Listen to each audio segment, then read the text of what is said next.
in 2025, there were 43 organizations of different people with different organizations for people with different disabilities came together and made a joint statement condemning the systematic exclusion of people with disabilities.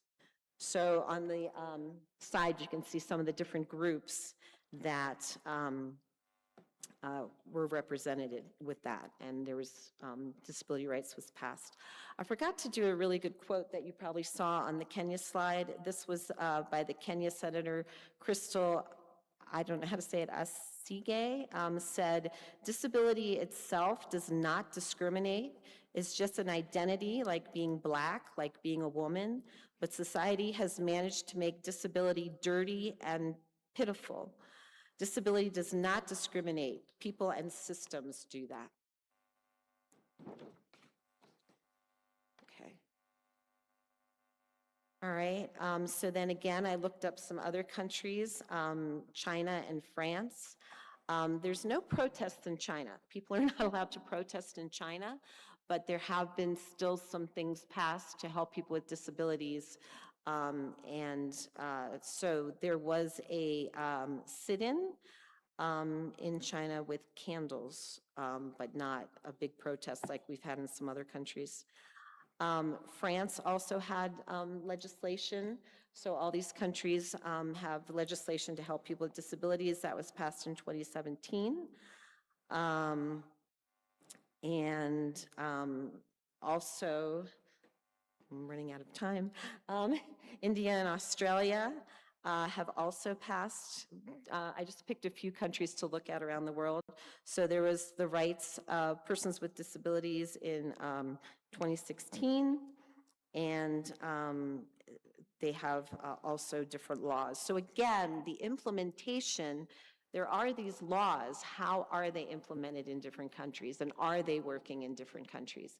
And that would be important to be able to talk to people from those countries and find out. Australia also has a lot of disability rights laws. They had the Disability Service Act of I can't even read my own thing because I have trouble with seeing, 1986, Disability Discrimination Act of 1992.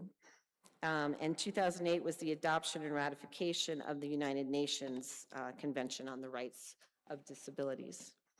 So that's some examples of different countries that do have these laws. So I hope you're understanding what the laws are. They're about ramps, curb cuts. Does everybody understand what curb cuts are?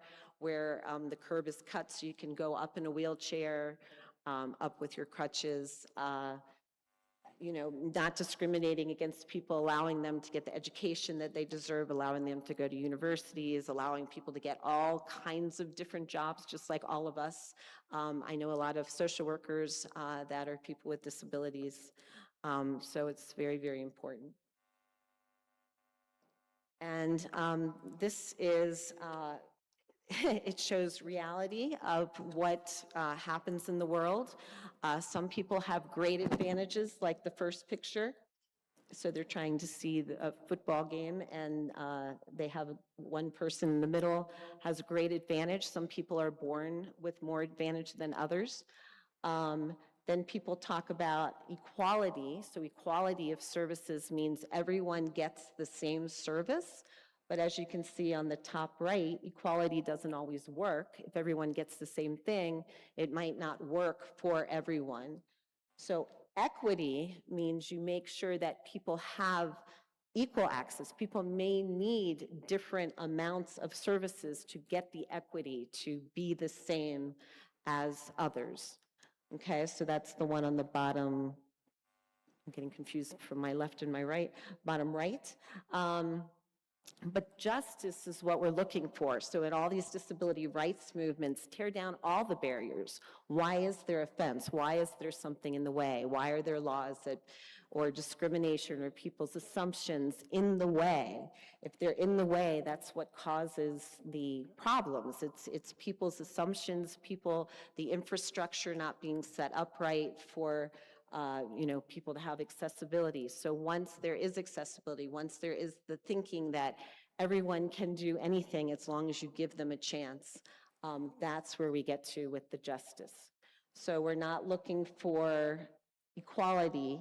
Equity is better, but we're looking for justice, social justice for everyone in the disability community to have all the rights and all the privileges that everyone else in the world has all over the world. So thank you very much. Do we do questions or? I wanted the questions to come later, but the way they are looking at me, it's like they want to ask a question or two, but I really appreciate how you've covered very many areas and looking at, including where we are in Kenya. And I like what you're saying, that disability should not be a welfare concern, but it should be, yeah, something like that. I got it. Yeah, so any question, maybe one or two questions, quick ones. It can even be a comment. You can even say she did it well.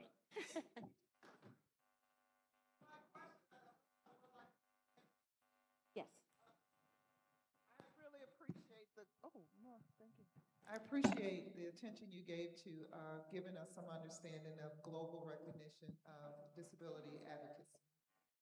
I have spent quite a bit of time doing research in this area as well, and I also parent an adult child with a severe disability, completely dependent.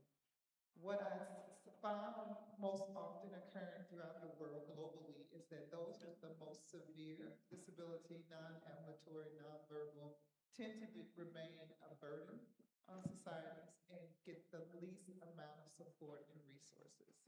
So I'm curious if that is consistent with your research, and if it has not been the case, if you found that countries are adopting more progressive ways to meet the needs of their unique population, what has that looked like? That's a very good comment, thank you. No, I'm finding those with the more severe disabilities are not getting the services they need in most countries. A lot of people become institutionalized, and there needs to be, more services for them. So I have found that in my research, but thank you very much for that question. Unfortunately, that's not a good, positive answer, so I apologize for that. But I am finding that people with the like less severe disabilities are having more rights for them. So at least that's a start and a good place to start. But yes, there are more problems. So. Hello. Yeah, thank you very much for sharing extensive research on the global perspectives and actions that are being taken. I think 2 years ago, BBC produced a documentary where persons with disabilities were being ferried from Tanzania to Kenya and being forced to beg. And actually, the name of the documentary is Forced to Beg. And out of that expose, I'm not really sure if any action has been taken against people who take advantage of persons with disabilities. And what can we do as social workers to ensure that mainstreaming and working with disabilities is not seen as tokenism, but they actually contribute substantive value in the spaces that they join? Thank you. Thank you.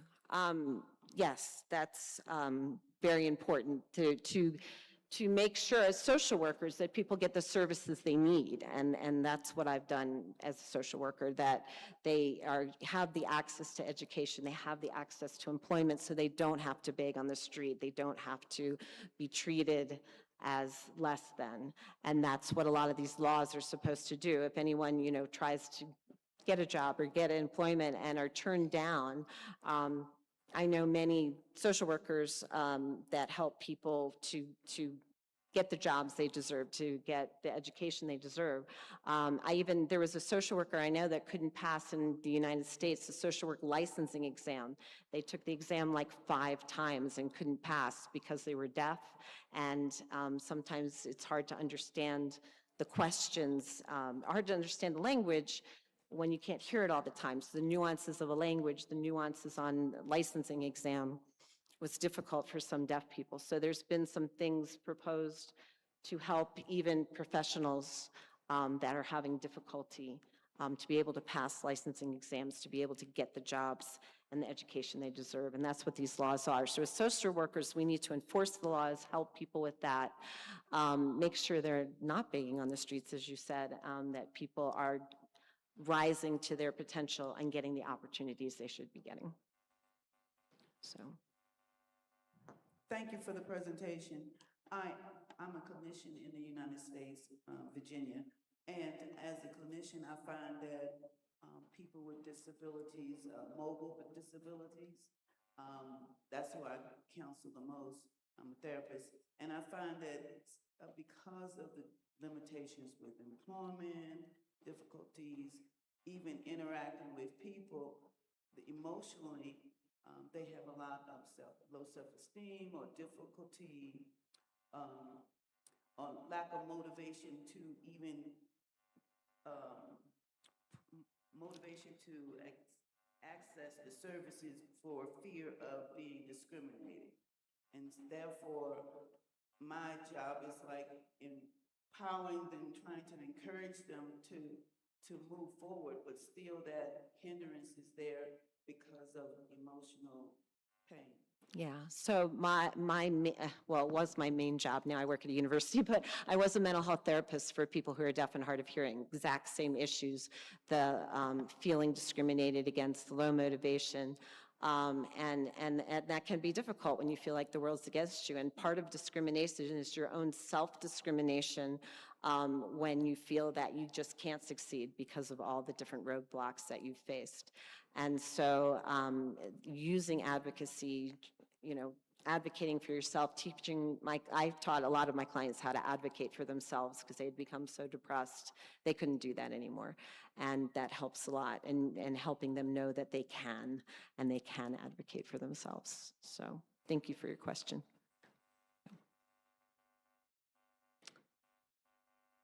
One more. Thank you. Thank you for these wonderful questions. Hi, thanks for the, I just wanted to mention a film on Netflix. It's called Crip Camp. Crip Camp, yes. So Crip Camp, I'm sorry, go ahead. Disability Revolution. It's really a great inspiration of how organized and how people with disabilities organize to get that act passed. Thank you. And it's trying to be pushed back even today with our current president in the U.S.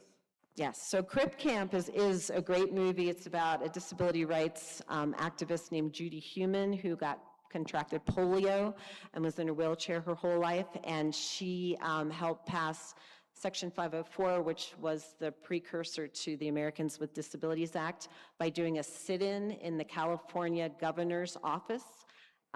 They just stayed in the office until he passed Section 504. And so showing what people can do, climbing the Capitol stairs, doing sit-ins. 20 people stayed in the governor's office for like 2 weeks. But yes, it's a great movie that shows people banding together to advocate for themselves, for their rights. So, okay, I think I'm out of time. Thank you so much, everyone. Thank you for being here, and thank you for the wonderful questions.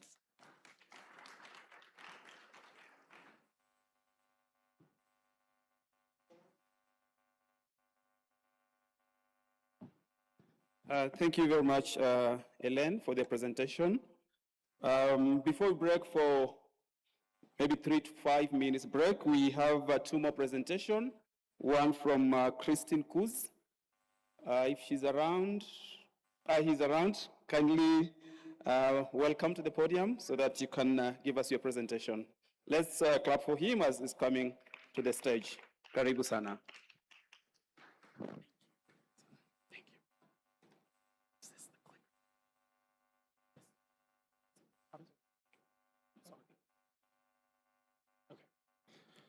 Sisters and brothers, aloha.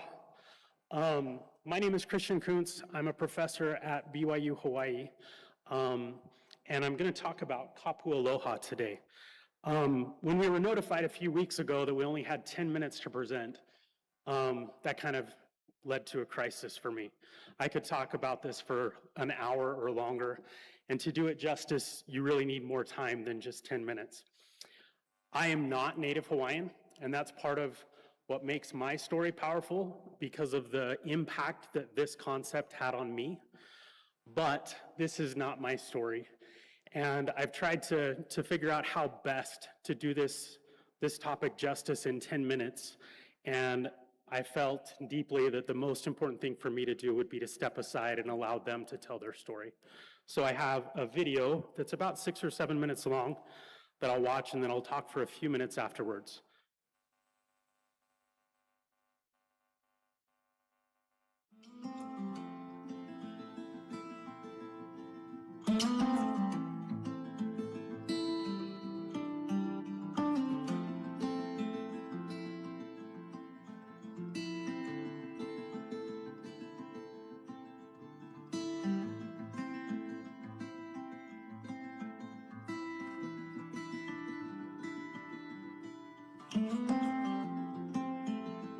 There's a lot of reasons we stand in opposition to the 30-meter telescope. Of course, the first reason is their construction on Mauna Kea is an act of desecration in and of itself. This is why conversations around whether or not they're paying enough money is moot, because the actual construction on that Mauna is desecration, and we will stand here until our death saying that no other construction is going to take place on that Mauna.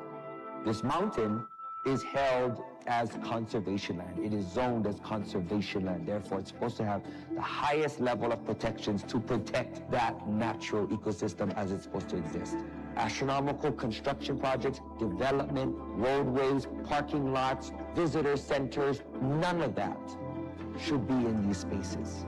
There are really serious environmental impacts we need to consider. The impact to our water, much of the water for this mokupuni is fed from that Mauna. As the state and other agencies and organizations continue to propose and try to break ground on that Mauna, they threaten that water, they threaten our native plants, our native animals. It's really about a building and the inappropriate use of the summit of this mountain to house an 18-story building that has a 5-acre footprint and another 20 feet proposed to be built underground. And so the community, we're here with one common cause, and that's to stop trucks from going up the mountain to begin this newest project. There have been 13 telescopes built in all, and every one was going to be the last one. Our parents tried to fight it, we tried to fight it, and we continue to be steamrolled. And so we're not going to leave it for our children and our grandchildren to have to deal with. This is it.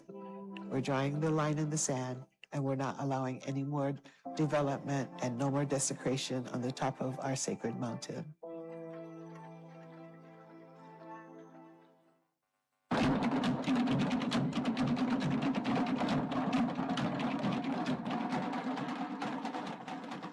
To our people who have felt and who have said for many years, we need our rights back.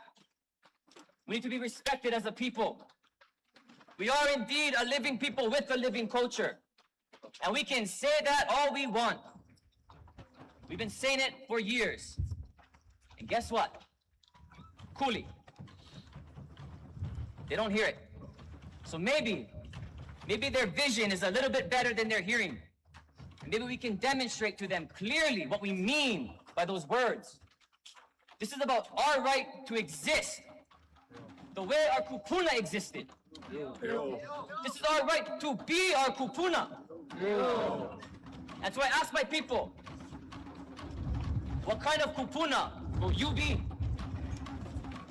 What kind of kupuna will I be? Like these kupuna, who are not moving. When we talk about our kupuna, we're not just talking about the end of their life and their time as a kupuna. We're talking about what they did in their wa keiki, their wa opio, their wa makua. That's what makes them the kupuna that they are. So I ask again, what kind of kupuna are we gonna be? Now is the time. We have no other choice. We fight, we resist, we stand, or we disappear forever.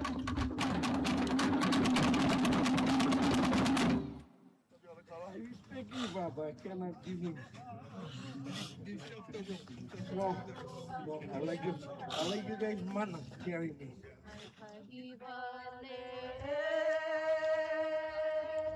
mai kaibale. Aloha akue, aloha mai e kuaina I vikukuna ke aloha nani e. Kumama kululu kalpa, ikua, kulanaba, ikua, ikua uki, ikua boy, ikua mau, mau kai ulule ukie, kulia. We had a meeting with some people, and at this meeting, I told Kanuha, no, you're not getting arrested. You are not getting arrested. None of you are getting arrested. I'm going to get arrested. And my friend, Gwen Kim, going to get, and my other friend going to get arrested because you know what? My life almost pow. So now is my time to stand up for you folks because no more of our young ones, no more. No more. They have family, they have their future, they got their jobs. I'm power ready. I'm retired. I have my own hali. Enough. Let me do my part as a kanakamaoli.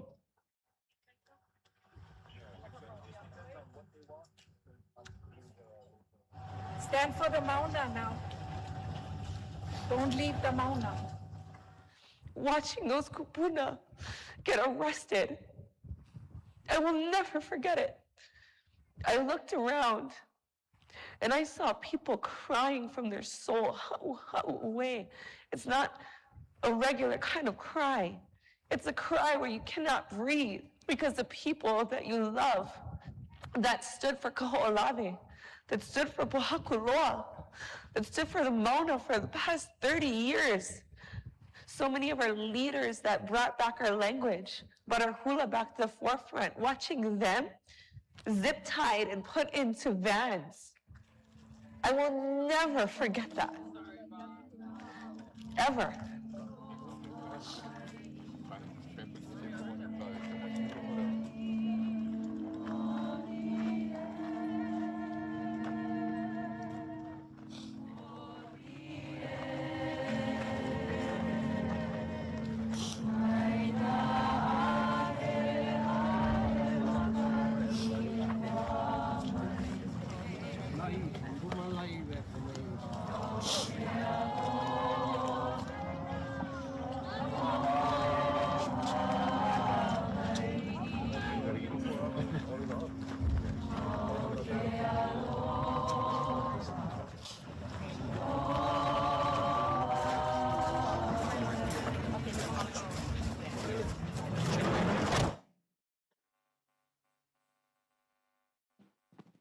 All right, so quickly, this is the story of the 30-meter telescope, a $2 billion telescope that is approved to be built on top of Mauna Kea, the most sacred space for Native Hawaiians. And it's about more than that. It goes beyond that. In 1964, they built a telescope on top of Mauna Kea, and they told them that would be the last one that they would build there. And TMT, the 30-meter telescope, would be the 15th telescope that's built on Mauna Kea. And so the people finally said enough. You saw on July 17th, 2019, 36 kapuna, or revered elders, were arrested on Mauna Kea. And they were attempting to clear the road because Native Hawaiians, or Kanaka Maoli, had blocked the road and said, we will not let construction crews go past to get to the top of the mountain. And so they arrested 38 kapuna that day, and every time they took one to be arrested, another one sat down in their space. And eventually they just couldn't continue. About half of law enforcement was Native Hawaiian, and it moved them so much emotionally to see these people that they loved and revered taken that they just broke down and couldn't continue. TMT was first authorized to be built in 2015, and now it's 2026, and it still has not started construction. Although it's still approved and they're still trying to take measures, Native Hawaiians, through grassroots efforts, have been able to forestall that for 11 years. And they're determined that TMT will never be built, and I would testify that it never will. A few days after the arrest, I had the opportunity to go to Mauna Kea as a legal observer to make sure that the rights of the Kiai, the protectors, were respected. And when I went there, I was a little apprehensive. As a white male, I was the embodiment of what they could be upset about colonialism and everything like that. It wasn't me, but it was certainly people before me that looked like me. And when you get to the Pu'uhonua, which is a place of refuge where they were gathered, these signs are up everywhere. And the first rule that they have is called kapu aloha always. And what kapu aloha means, most of you probably have heard the word aloha. You know that it means compassion and love and respect and kindness and all of those things. What kapu means is it typically means forbidden, but another interpretation is sacred. And the people that were at the base of Mauna Kea took upon themselves a sacred duty to do nothing but show kapu aloha to people that came. And I spent 6 days on Mauna Kea sleeping in the back of a rental car, and never in my life have I ever felt as respected and wanted and included as I have there. Never. It was an absolutely life-changing moment for me. I knew when I left to go to Mauna Kea, I knew that Native Hawaiians believed that mountain was sacred. I never thought that I would come back believing the same thing, but I absolutely did. This concept of kapu aloha, it's all of the normal acts of protest are built in there. The blocking of the road, the lying prostrate and making them carry you away, all of those things. But everything they did showed respect and aloha. And here you can see just two examples. On the left side, you see that's Governor Ige of Hawaii. He was probably considered public enemy #1 because he had allowed this construction to proceed. And he came and visited, and when they did, the kapuna embraced him in Hawaiian honu, which is touching the foreheads together and sharing ha, or breath, with them, and that's considered the most reverent of actions that a Native Hawaiian could take. And then you also see keiki here, children, putting lei around law enforcement as they're about to go and arrest the people that they love so much. Again, kapu aloha is an amazing thing that when protest happens, that instead of showing anger, that they show compassion and respect and love. And it's disarming to people. It's disarming to people that feel differently. And so my experience there was tremendous and life-changing for me. I know my time is up. Again, 10 minutes is not nearly enough to do this topic justice, but hopefully it had you feel something, because I think that's most important.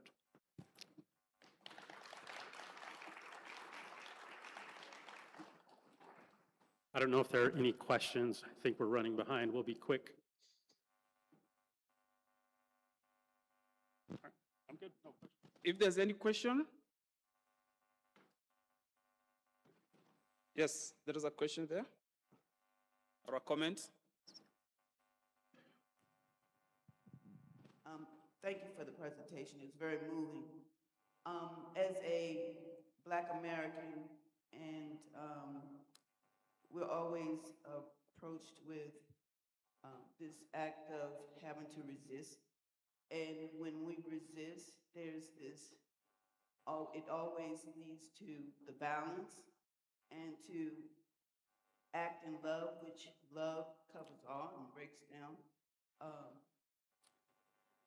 How do you, and then just stand in the midst of the violence and to demonstrate love when you're being inflicted? You know, I think that's a really tough thing to do. And I can remember watching the protests, the recent protests after George Floyd was killed in Minneapolis, and seeing a police station set on fire and things like that. And I absolutely understand that emotion. And I understand, and I'm not going to say it's not a rational reaction to what's been happening for so long. And I think the thing with this is when protesters allow that emotion to get the best of them, then the story changes. And with Kapu Aloha, the people that were on Mauna Kea, they had so much support on social media. Everyone believed that they were the ones that had been oppressed, and they were the ones that were the good guys, if you will. And I think sometimes when protests turn the other way, the story changes and it becomes about the protesters' actions, and they unfairly get cast as the bad guys. And they're absolutely not. But that's what the media runs with, and that's what the story becomes.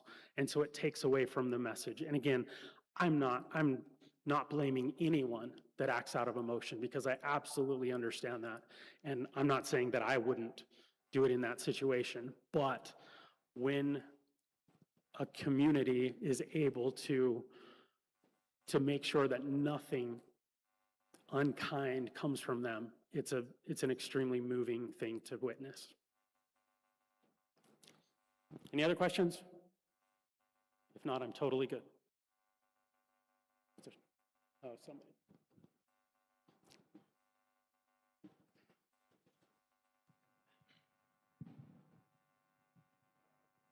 Thank you very much for the powerful presentation. I'm Joseph. I'm from Malawi. Now, what you've shared with us this morning, I believe that also resonates with what most of us in the Global South grapple with. I work in the field of social safeguards as a social worker, so at the intersection of where there are these complex infrastructure or projects that are being implemented in communities as part of development, so-called development. So with what you've shared, sometimes the communities in which such kind of complex infrastructure projects are implemented are so vulnerable, just as you have shared. Now, I just wanted to understand from your side, to what extent as social workers, or to what extent can we as social workers influence change? I know in your case, the Hawaiians have been able to stop the construction since 2015. But in the space where I work, these are communities that don't have a voice. They depend on people like us when we are part of the projects to speak for them. But for them to rise up to refuse, I've seen sacred spaces being taken up by projects, simply because there's money and the communities are simply saying, we are going to give you compensations. But I don't think that no amount of compensation or money can replace the value that is attached to such, or that people hold as their culture. But unfortunately, this is what is happening especially in communities where I work personally. Now, to what extent can we influence this kind of situation, especially from the perspective of the Global South? Thank you. You know, there's certainly two different realities that we live in and that we have to work in. And within that reality, I think social workers have a strong role to play in grassroots organization and making sure that people believe in the same cause and are united in their efforts. And obviously that has to be within the legal structure and everything like that that's in place. 2 days ago, we got here to Kenya and the city was shut down because it was an anniversary of a protest that killed nearly 80 people from what I understand. And that's a different reality than we're working with in Hawaii. And so that has to be acknowledged and respected. And social workers have a role to unite people within the confines that they have, to unite them in purpose and making sure that they're acting in unison toward a common good and making sure that they're not doing damage to the very goals that they seek. And again, I'm not going to pretend that I have all the answers, but social work definitely has a tremendous role to play.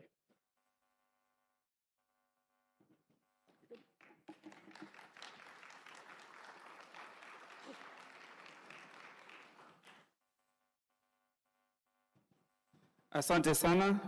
Thank you very much. Now our last speaker for the mid-morning is Michael, who is already here with me. Karibu sana, Michael. Let's go for him as he comes to the podium. Karibu sana, Michael. Thank you so much. Welcome. And how do I advance? This? Yeah. Perfect. Thank you. Good morning. Thank you so much for attending this session. I know we're already over time here, so I will be brief, but I do appreciate you taking your time to hear about this important research, what I think is important research. And my name is Michael Berghoff. I'm from Ferris State University in Michigan on the northern edge of the United States. And I teach research, I teach international social work, and I'm part of a genocide studies group at the university. And my current research is primarily in El Salvador, looking at historic memory, primarily of the civil war that occurred there from 1980 to 1992, a brutal civil war that was estimated to be done in 2 weeks because of the overwhelming force and support of the U.S. government on the side of the El Salvadoran government. And it ended up lasting 12 years, and many people were victims of horrendous war crimes and massacres. And so part of our work is in documenting that, of going back and collecting the testimonies of the survivors of that civil war, who are now about my age, right, 50, 60, 70 years old, and some of whom have told their stories extensively, some in front of the UN, some in front of the US Congress, but many have never told their stories. And so I realize that I'm preaching to the choir here. I don't have to make a case for the rising authoritarianism and the damage and the injury that creates around our world. But I ask for you to consider the importance of maintaining accurate, integral, historic memory and what's lost when we don't do that, and some of the obstacles to doing that. So it's important, obviously, political oppression going on around the globe, the erosion of human rights, and particularly the erasure of history and the distortion of history when it suits the powerful and economic influences. And this is often done in the context of othering, which you probably understand is seeing the other person as someone who's very different, very much less than, less important than, maybe less than human. And those are the early stages of the genocide process. So our work is in collecting and archiving testimonies, both in El Salvador and elsewhere, because some of them are at risk of being confiscated and, again, distorted by the current government. Collecting artifacts and creating museums, artistic expression through sculpture and murals within the communities, obviously political activism, and much of that is around environmental activism as well as other human rights activism. El Salvador is rich in minerals, as is much of Central America, and the extractive industries tend to come into a country, small countries like El Salvador, Honduras, Nicaragua, and extract the wealth, and the wealth exits the country, and the problems remain, the extensive pollution in a country that's already very water stressed. 90% of the water, surface water in El Salvador is undrinkable and can't be made drinkable by filtering, by chemicals, by boiling, but again, impoverished people still drink that water, and it results in all sorts of catastrophes in terms of kidney disease. So we're trying to create archives both within and outside of the country. Many of you will be familiar with this. There are a couple different models of this. Some say 10 stages, some differing numbers, but this is kind of the classic 8 stages of genocide. I just show it real quickly to show that, as many of you already know, the actual violence is actually quite a late stage in the process of genocide. What happens before that, the predictive kinds of behaviors before that, include the dehumanization, right? Describing fellow human beings as pests, as animals, as cockroaches, and again, in my country, we see this every day, where people who are not from the U.S. are characterized as less than human, as animals, as vermin. And these are all early stages of the genocide. And then at the very end, after the violence, is the denial and the rewriting of history. And that's where the additional importance of accurate historic memory comes in. So I think what social work brings to the table, I'm part of an interdisciplinary research team based in Canada, in London, Ontario. Many disciplines are represented, but I think what social work brings in is that perspective, that social systems theory thinking, and especially that developmental perspective that we just saw in the stages of genocide. So these are some of the resources that I use extensively. They're all available at Ferris, but they're all also online, so they're available to all of you. I know these slides are being made available after the conference, so I encourage you to visit any and all of these that might interest you.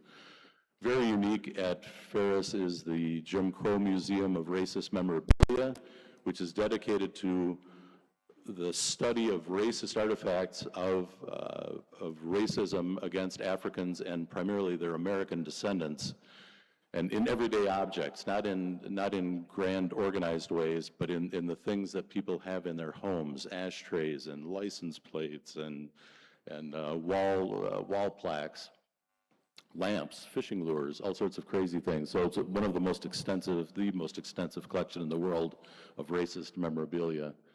The Shoah Genocide Archives in California at USC houses testimonies nearing, I believe, 60,000 different testimonies from 10 different genocide experiences throughout the world. Much of that is available to the public, not all of it. Some of it is behind firewall for preservation reasons, safety reasons. Surviving Memory in Post-War El Salvador is the research group that I'm part of from London, Ontario, Canada. An interdisciplinary, transdisciplinary team that's working throughout El Salvador to, again, try to preserve memory, to try to collect testimonies, especially of those who've never been able to give their testimony of surviving horrific massacres, as horrific as anything you've ever heard coming out of Nazi Germany or the genocide in Rwanda. Equally horrifying stories. And again, I ask you to consider what's the cost of an elder who's never been able to voice their story out of fear, out of not having that opportunity, out of political oppression. And then a parallel museum is the Museum of Sexist Objects, which is a collection of artifacts that explore misogyny and sexism. So they're all fantastic resources, again, to try to understand. We call them our collection of museums of hate, but to try to understand oppression and to teach tolerance through the understanding of this history. So the community that I'm most involved with for the last 20 years is El Salvador, northern El Salvador, a tiny but very important, very politically active part of the resistance always during the war and after the war as environmental leaders in the country led to the banishing the moratorium on metallic mining in the country after they looked at what happened in their neighboring countries, the resulting extraction of wealth and remaining environmental problems, cyanide pollution, erosion and incredible loss of water in a water-stressed country. So for them, maintaining this history of the massacre that occurred in 1981 where 1,000 people fled their village, scorched earth policy, nothing was left alive if it was in the village, and everyone fled to Honduras. The fleeing the La Guinda is the actual flight to the refugee camp in Honduras, where they stayed until they repopulated during the return and the rebuilding of that community. And then Santa Marta today, again, very vibrant, very politically active community that is at the forefront of the environmental struggle. So the environmental defenders in El Salvador are doing important work and at great risk because of that. As you know, environmental defenders and journalists are some of the most at-risk human rights workers in the world. A case that just resolved earlier this month that's been going on for 4 years now. Santa Marta 5 are environmental leaders. They were originally leaders, they were guerrilla leaders during the resistance, during the Civil War. They were all very young teenagers, young men at the time, but they were leaders then and have since post-war times been leaders in the environmental resistance in their community and throughout El Salvador, again, leading to a national law prohibiting metallic mining in the entire country. First country to ever do that. That law was unanimous, or was unilaterally struck down by the current president. So a vote of the people was struck down by the current president for economic reasons. Mano duro is the iron fist approach, right? That there's no approach that's too violent or rough in the course of maintaining order in the country. The state of exception is the suspension of the typical laws that would mandate fair treatment, fair trials of citizens, and these are what El Salvador is living under right now, under the current presidency of President Bukele. So these five, several of whom are friends of mine from the last 20 years, were accused of murder during the Civil War. There has never been any other crime that was ever prosecuted from this war. From 1980 to 1992, no one has ever been prosecuted for any war crimes. There are no witnesses, there was no evidence. These five waited for 2 years in prison and then under house arrest because of their failing health or advanced age. 2 years for their trial, at which a three-judge tribunal declared that they were not guilty. Great celebration in the community. Immediately after that, the Attorney General of the country said, well, I think we're going to try them again. And in many of our countries, that's unheard of, right? That kind of double jeopardy. They were tried again. Again, no additional witnesses, no additional evidence. Guilty again. And then there was talk of a third trial just to try to get a guilty verdict. And that was earlier this month because there was a time for that.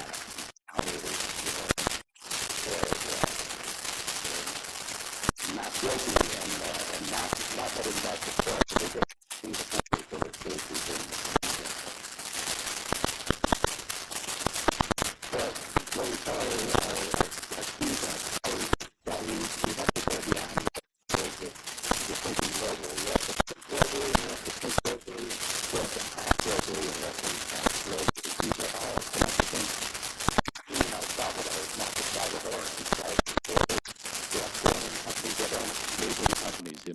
the United States companies that own those resources and again are extracting that wealth.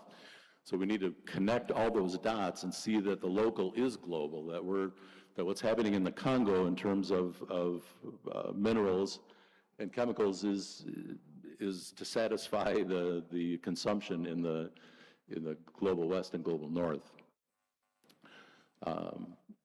Important for us to keep in mind this idea of a continuum, that genocides don't just appear overnight, that they accrue over time, that there's a developmental aspect of that. Again, as social workers, we're trained in that developmental thinking, and that we need to identify that and call that out.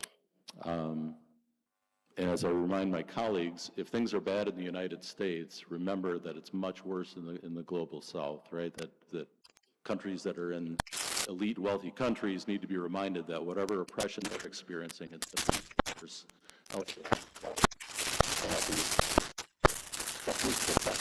Of torture, of disappearances and murders. We see that all over the world. We see that locally, and we see that certainly in the United States and still in El Salvador. So what do we do about it? We do everything, right? The solution is that we do everything that we can. We put our best minds to it. We put our best creativity to it. Such inspiring speakers last night. I was moved. It was fantastic to hear, and I think that what we're hearing are a lot of the same themes, that we need to stand in international solidarity. Part of what was important with the Santa Marta 5 trials is that there was an international spotlight on that trial, and that people came and bore witness in the courtroom even. I was there when the initial not guilty verdict was handed down. Very important for there to be that sort of attention from those who are able to do that. Again, the environmental action throughout the communities, popular education, not just relying on formal education, but community-driven, community-level, grassroots education. One of the things I was requested to do is start developing case studies, right? So that what we're teaching is consisting of what's happening right now throughout the world. and that our international social work includes international stories and analysis. We recently held last November a mental health event, which is different than a mental health conference because the people that were invited to it were practitioners and survivors and students and community members. And the costs were largely covered under this grant from Canada, and it was done in a shoestring budget. But for 3 days, there was a kind of a nurturing mental health presence in the country that all of these different groups came and participated together as equals. It was a fascinating, very moving experience. And I think that we need to continue to find justice for these survivors. It's easy, everyone loves to talk about how much we respect our elders, but when it comes down to really putting the resource into it and actually doing the work, sometimes we fall short. Certainly in the States we do. Important to kind of continue to work on their unresolved issues. Again, think of the impact of somebody that 45 years ago experienced a massacre where they lost their family under the most brutal conditions and has never been able to talk about it. For them individually, for the community, for the world not to know about that then. So one of the things that we do is with both high tech and low tech, we are looking for graves, looking for mass graves, family graves, individual.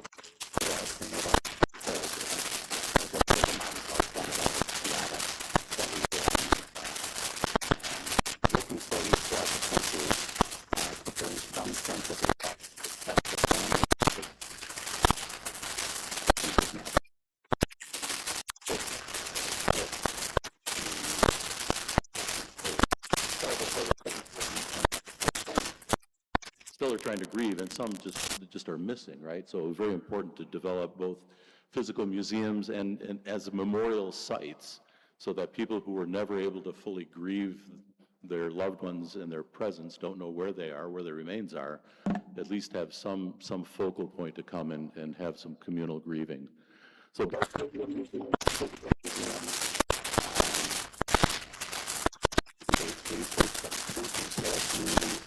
research involved providing the locations where there are suspected mass graves and then bringing it outside to the kind of area with LiDAR, sound penetrating radar, a variety of architectural tools, they were behind that. So some of it is just going through the site with graves and graves and underneath. Removing it if we need to done it over the site, so we could actually find those graves and then again use the more either marking, extra excavation, they research the way those bodies are and properly memorialized.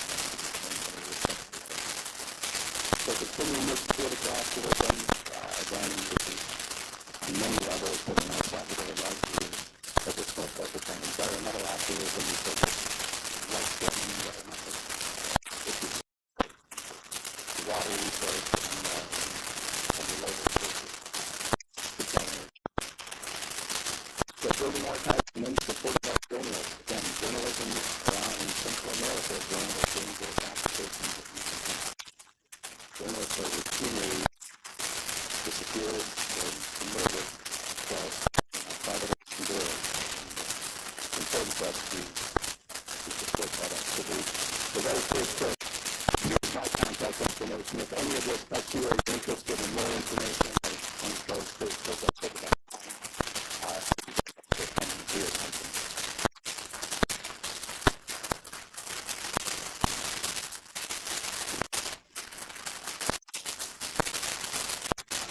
Do you have any questions or comments?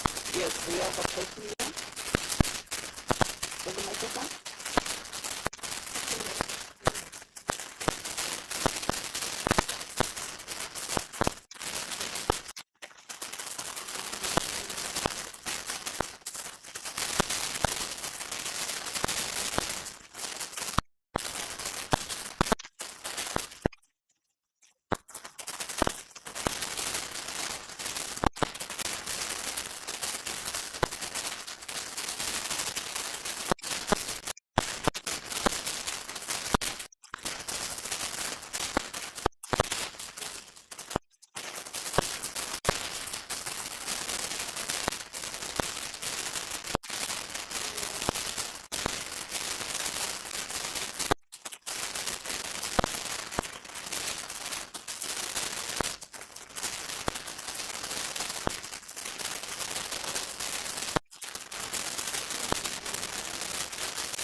Thank you for that excellent question. That is very challenging and incredibly important part of genocide studies right now. Exactly what you're describing, right? I present mostly in the United States, but oftentimes to the Latinx audiences, to students from Latin American countries, and oftentimes and usually I'm with a co-presenter who is actually from Santa Marta, who is a community activist in Santa Marta and El Salvador.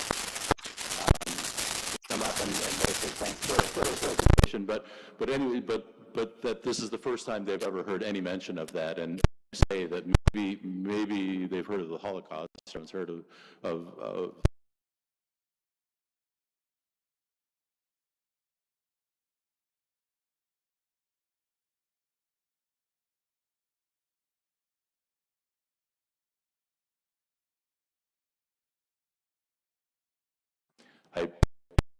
and I think it's important to understand the complexities of those genocides too, how they are different, and how, especially in the global north, we're pretty, I hate to even say it this way, but pretty comfortable talking about the Holocaust. Like it's an okay thing to talk about, and it's understood that it's important for us to talk about. Whereas in my last trip to El Salvador, we were on the mountain that's literally the Mount Canada, but it's Cañada. And on that mountain, we were looking out over this enormous expanse. The irony is that the most beautiful places are the spots of the most horrendous massacres and atrocities. And we were looking for graves with all this high-tech equipment. And in the back, there was a person who, it was his turn to give his testimony. He had never given his testimony before, so he was very nervous and tearfully was kind of describing what had happened to him, how he had lost his family under just brutal, horrible circumstances when he was 10 years old, witnessed it all. And at some point, he fearfully said, "Is this legal?" And he wasn't talking about the war crimes that were committed against his family and that he witnessed. He was wondering if he sharing his story was legal. Is that okay? Is it okay that I'm telling my story, or am I going to get in trouble? Is this against the law for me to share my testimony?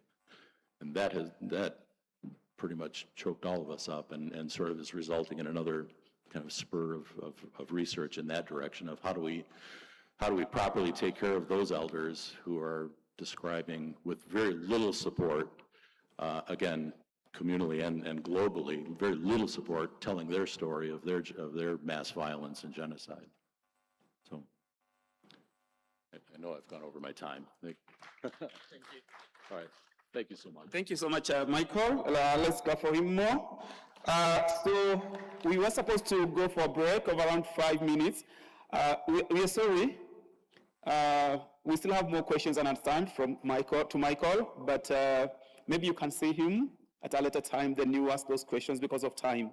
So from South Africa, University of Johannesburg, let's welcome Priscilla with her presentation. It will take only 10 minutes, then from the 10 minutes, then we'll healthy break for 5 minutes, then we come back. So karibu sana Priscilla from Johannesburg, South Africa. Is this the... Okay.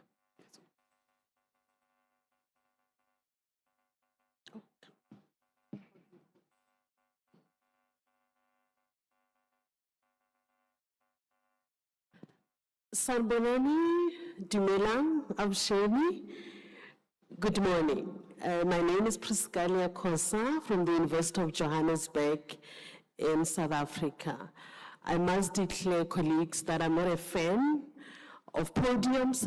I see it as a barrier, but given that, the venue is huge, and for the purposes of audibility, allow me to be in front of the podium.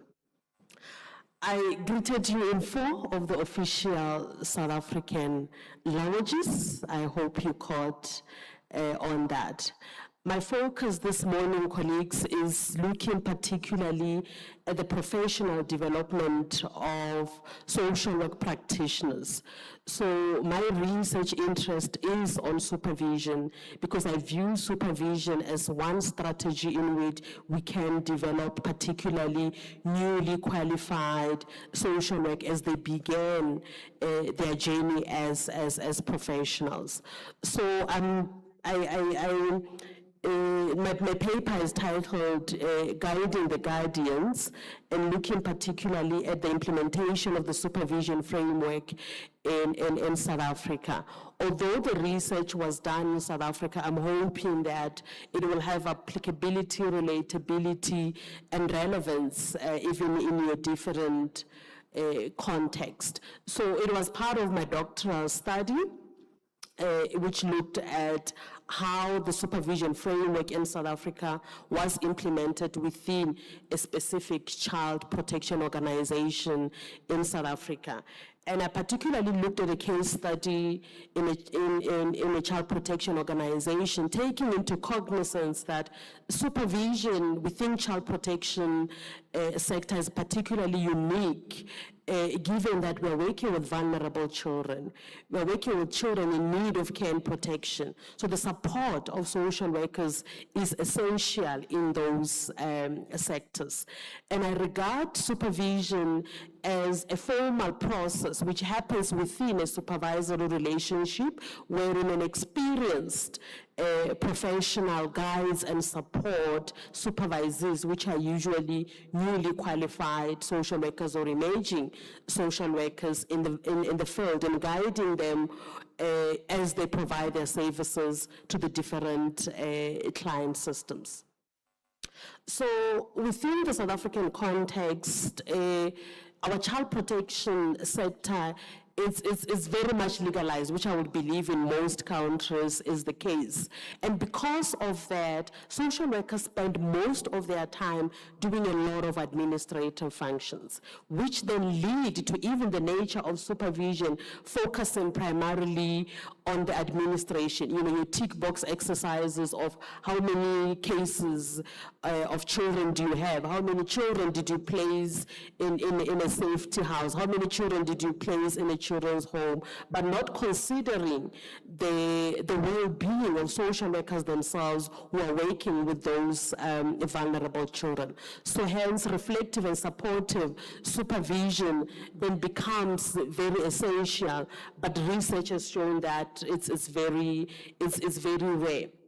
And what also motivated the study was also the context in which social workers in South Africa work within a sector wherein there's very high case loads, and they've got a lot of children who require protection, and also the working conditions and even the unreasonable ratios of supervisors versus supervisors. In some organizations, or even in the government sector itself, you might find that there is more social workers than supervisors, meaning that the supervisors end up having a lot of workload with supervising the social workers, and that also limits the formal supervision process that can happen between supervisors and supervisees.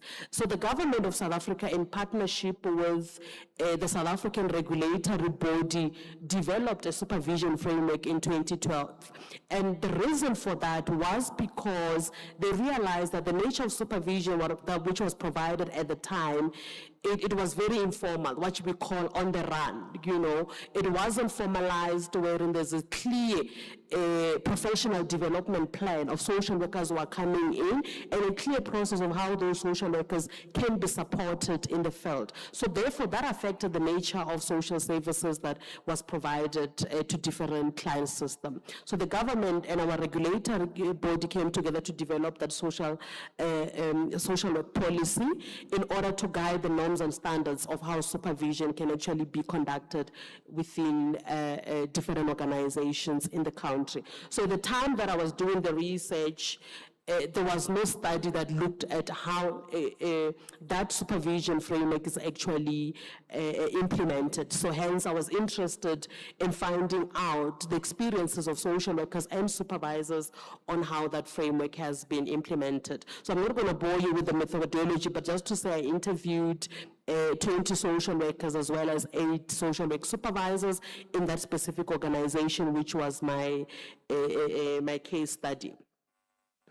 And the findings were categorized in terms of the 3 key functions of supervision, which is administrative, which focus more on accountability of social workers. And then secondly, the supportive function, which focuses on the well-being of social workers. And lastly, educational, which is supposed to be about the developmental needs of social workers. So the findings in terms of the administrative function indicated that indeed, and it confirmed what was already known in terms of the existing literature, to say a lot of social workers spend their time on admin, which therefore leads to social work supervisors also supervising the admin work. And this would include overseeing the reports that social workers must present in children's courts.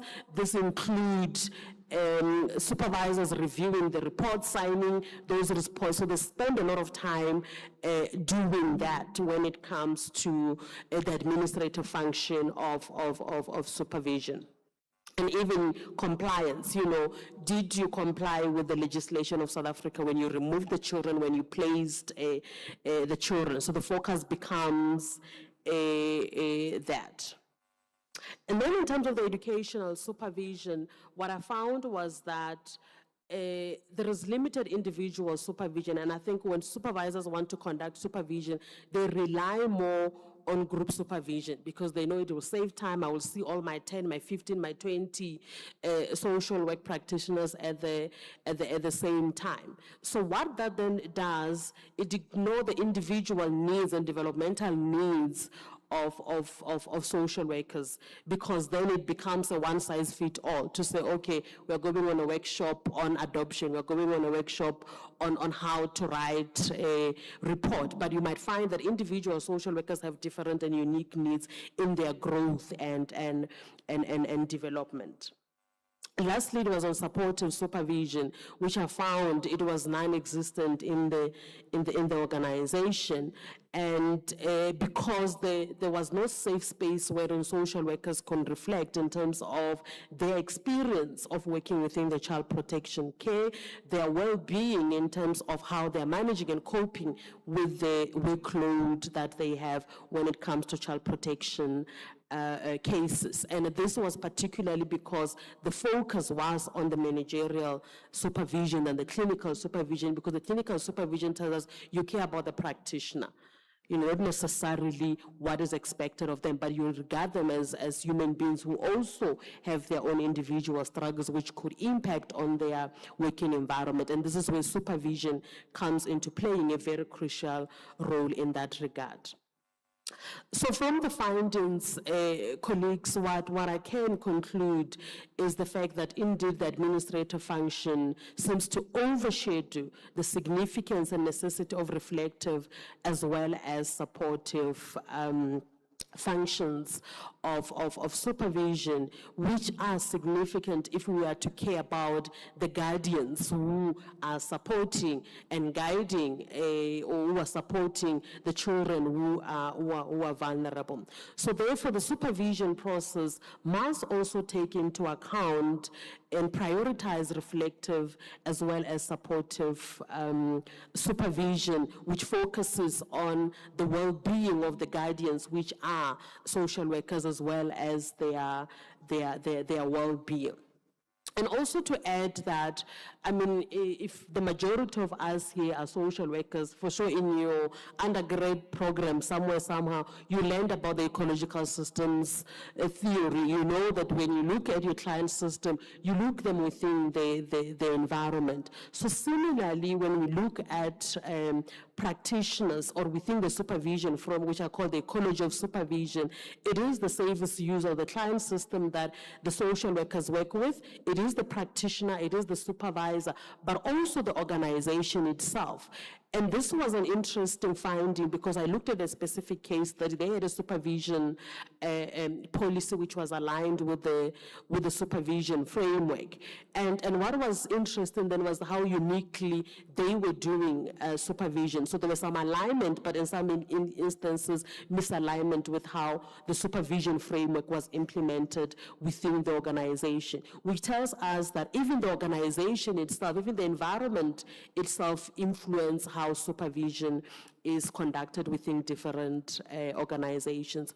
So my conclusion is therefore to say, with aligning with this theme around HARAMBEE, to say social workers, practitioners, if we do have supervisors sitting here, social workers sitting here as well, is to say, embracing that, pulling together to say we are all here for the betterment of our client system, but the organizations must ensure that the supervision policies that they have, they speak to the well-being of social workers. Social workers are also considered in terms of the caseloads that they have in supporting their different client systems.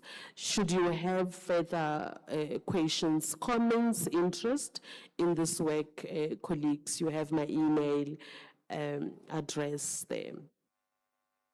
I'm not sure if we have time for questions and comments.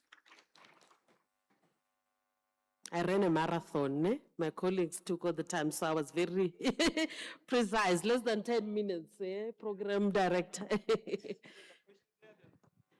Hi, my name is Ophelia, and I'm a social worker practitioner, and I love the presentation. And I'm the chair of the Alliance Science and Safety. Okay. My question for you, because we use also group supervision as well in science and safety, and my question for you is, when it was implemented, decided to be implemented in 2012, what was the anticipated impact on the children and the families? Right. So the supervision framework that I'm referring to is a framework that speaks about the importance of supervision of social workers in the field. So it doesn't necessarily target child protection organizations. So it's applicable to all organizations that render social services, right? But my case study was in a child protection organization, right? So I looked at how this particular organization has internalized and contextualized a national supervision framework within their organization. How are they doing supervision? How is it impacting social workers, and how is it benefiting the client systems, right? And then what I found was that they are implementing it in the administrative part of it, you know, the checklist ensuring the social workers are placing children, the reports are ready for child protection to be presented in children's court. So with that, it was implemented. But what was lacking was then the educational and support. Are social workers supported when they actually present these cases in children's court? Okay. Any further comments? Oh, I see a colleague there. As a commission again, I provide supervision to licensee as social workers. Mm-hmm. So I guess the process of checks and balances as a clinician providing supervision to supervisees for licensing, it becomes very technical and risky.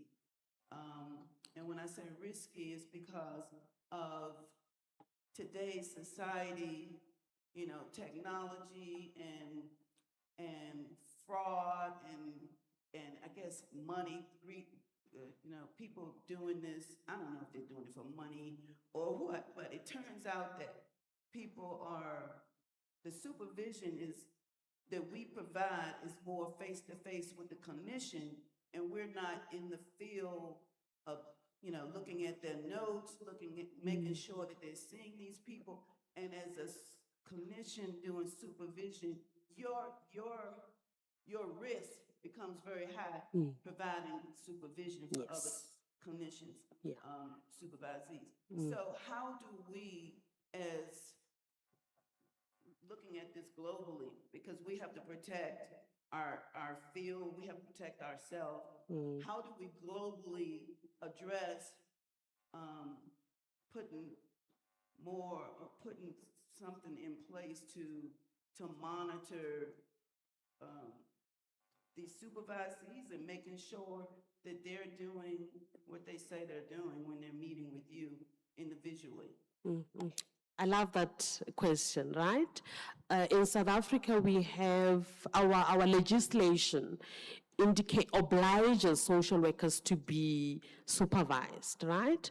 And in addition to that, supervisors could also be held accountable on the practice of social workers, as you have mentioned in your case. So it becomes then essential for supervisors to understand the implication and the importance of actually providing supervision, not just the administrative one. Because what you are mentioning is the checklist that the study also found to say, but our supervisors are more on the checklist. You know, do you have these cases? Do you have, but did you look at the quality, the nature of interactions that the social workers are having with the client systems? And this is where reflective and supportive supervision becomes essential. Because you're able to say, I saw a case study in which you had intervention with family one. How was the experience? Any challenges? What support? Instead of, okay, you've seen 100 families, therefore we've met our targets.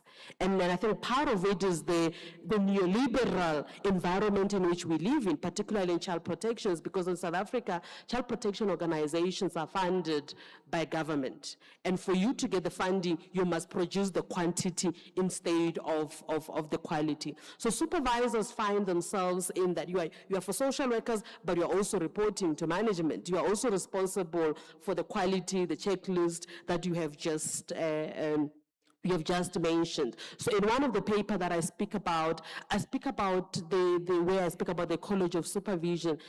So it shouldn't be a fight, us versus them. You know, social workers, we are blaming supervisors. Supervisors are blaming social workers. Why are we not coming together?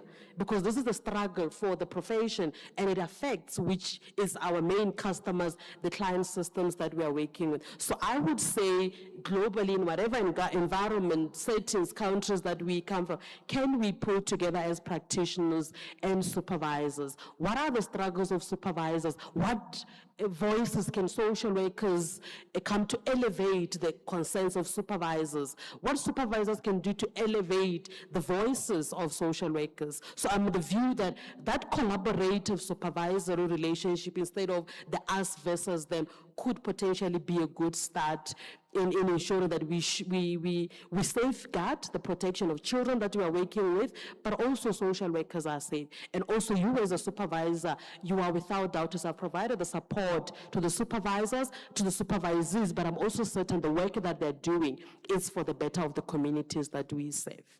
I hope that gives some ideas, and even to other colleagues, which could be applicable in their settings. Good morning, is it afternoon yet? Yeah. Hello. Hi. Thank you so much for this excellent presentation. Thank you. Really, it reawakened some of the research that I've done in the past.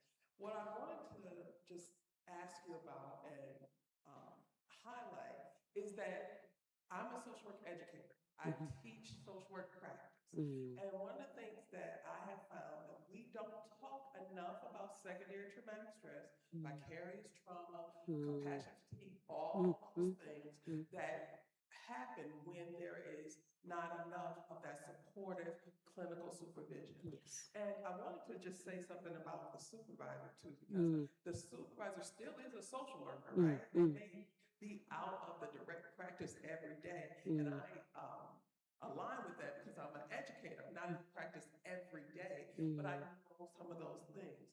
One of the things I try to emphasize is the ethical position that you are in as a social worker. If you are telling stories, not the truth, right, to your supervisor about what you're doing, you are in violation of the Code of Ethics, right? Not just the national Code of Ethics or the international Code of Ethics, but the state level where you can be sanctioned. So I think this conversation has to be integrated into more social work classrooms, that we are really talking about the work of helping people who have experienced trauma, who have experienced all of these different catastrophes, has a toll on the worker, and the worker has some responsibility to take care of themselves, get the supervision they need. But my question, let me get to my question, I'm sorry. My question is, would you encourage social workers, whether mature or not so mature, to not only have supervision that's required at their licensure level, but also peer levels support that they can create for themselves a peer group. And so they're not only relying on the supervision that is required or provided for work, but they are pulling on and supporting each other. And I know for me that has worked for some of our students, but I want to know your perspective on encouraging that. 100%. Even in the study, one of the findings was that to say, because the supervisor is hardly there, as I've said, they either do group supervision or is on the run, what we call on the run. Have you done this? Have you done that? Not necessarily taking in with the social workers. So the social workers, they rely on peer supervision. But also the flip side of that was that the peer supervision was also not necessarily guided, because you also need clear structure to say, what is then the focus of our peer? I was just speaking as the two of us as colleagues, because it also requires the structure. And this is where individual supervision becomes essential, because if you have identified that individual, this seems to be the common needs of my 5-10 social workers that I'm supervising, and I'm not able to provide support individually, but I could say, these are the needs or the developmental needs that I've identified. Could you work together to figure out how you support each other? So the supervisor role still is essential in guiding perhaps how that peer supervision could happen. So I'm definitely for that, but it still requires the guidance from supervisor in terms of what could be the key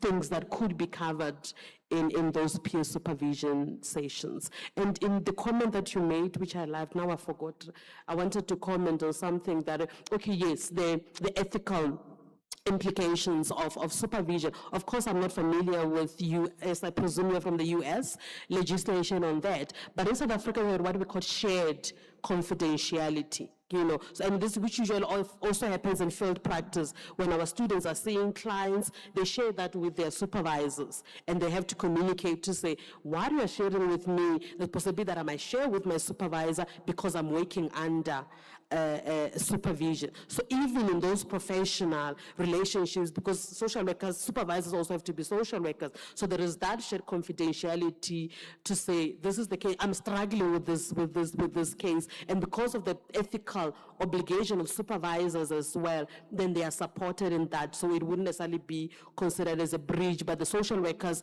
need to communicate that to say, I'm still supervised, and some of these cases have to be signed and overseen by my supervisor, who is also a professional.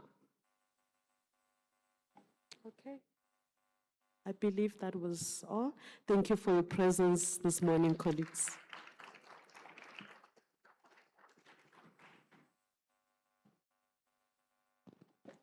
Thank you very much for that presentation. And we are heading for a health break. Maybe we'll be back here at 12:05. We'll be back seated so that we can start the afternoon session. Thank you very much and have a lovely time. Asanteni sana.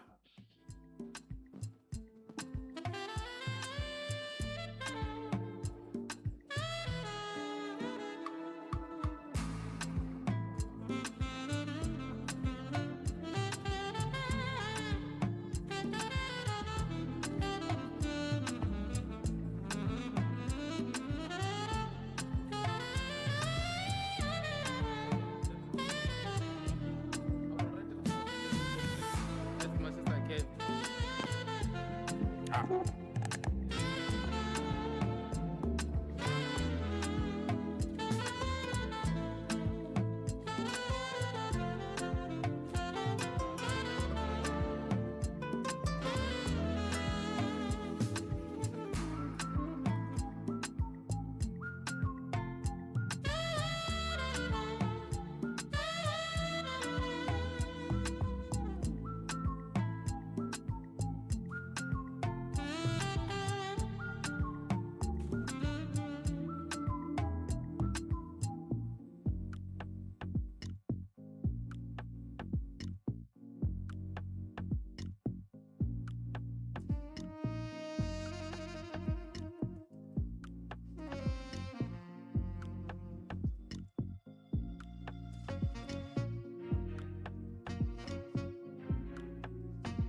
Good afternoon, everybody.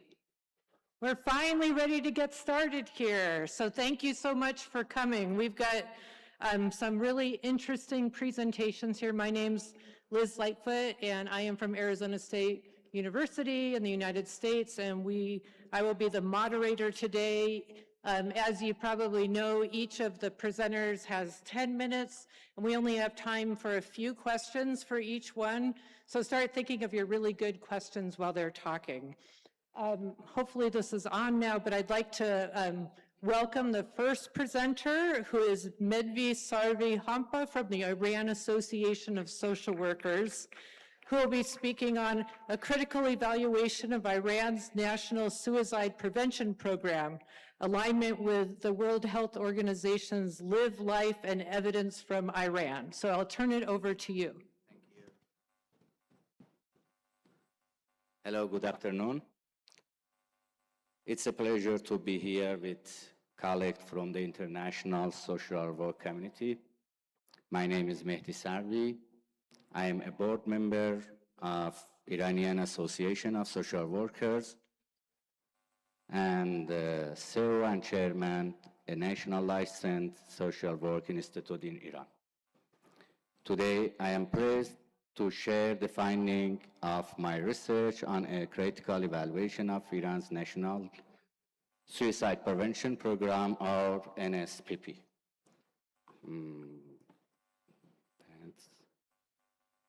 Okay.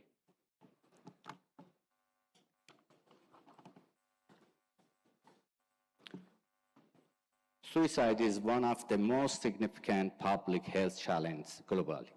According to WHO, more than 700,000 people die by suicide every year, and most of these deaths occur in low and middle-income countries, like my country's Iran. In Iran, suicide rates have increased over the last 2 decades, despite growing attention to mental health. This highlights the need to evaluate if current prevention policies are addressing the real causes of suicide.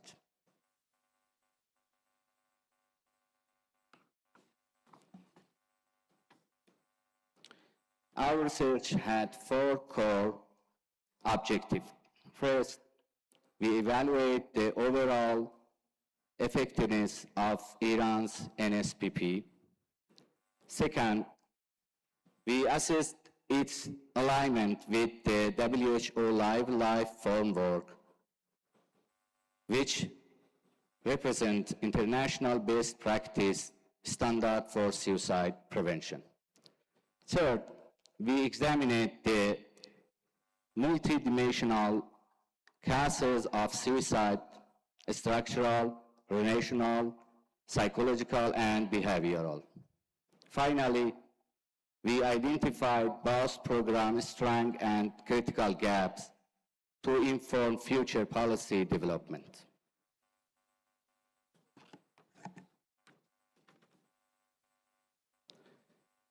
This study used a 4-layer model to understand suicide.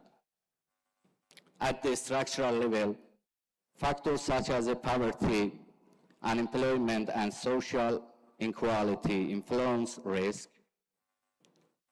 At the relational level, family conflict, gender inequality, and social pressure play a role. The psychological layer includes depression, hopelessness, and emotional distress. Finally, the behavioral layer envelopes suicide, thoughts, planning, and attempts. This model helps evaluate with the NSPP addressing all dimensions of suicide. This model designed our researcher in this research.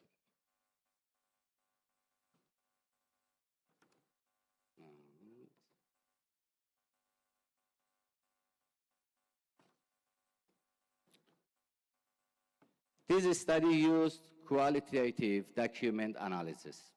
A total of the 58 documents were analyzed, including national policies, official statistics, WHO document, and academic statistics.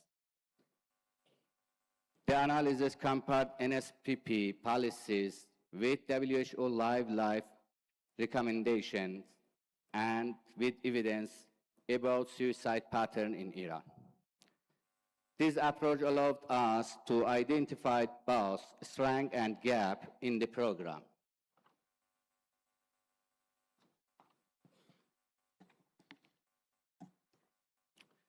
NSPP achieved several meaningful milestones. Suicide was formally recognized as a national public health priority, which is significant for resource allocation and political will. The program established 56 crisis intervention centers across the country, training healthcare professionals in suicide prevention and intervention, and developed a national policy framework to guide ongoing prevention efforts. These are genuine institutional achievement worth acknowledging.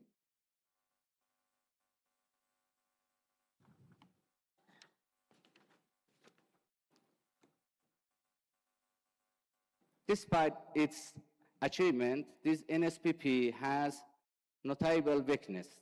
The program takes an over-medicalized approach, focusing heavily on clinical intervention while under addressing social determinants of suicide. Governance is highly centralized, limiting local responsibility and adaptability. Community participation is weak. Civil society is grassroots actors are largely excluded from program design and implementation. And critically, poverty, inequality, and other structural drivers receive policy attention.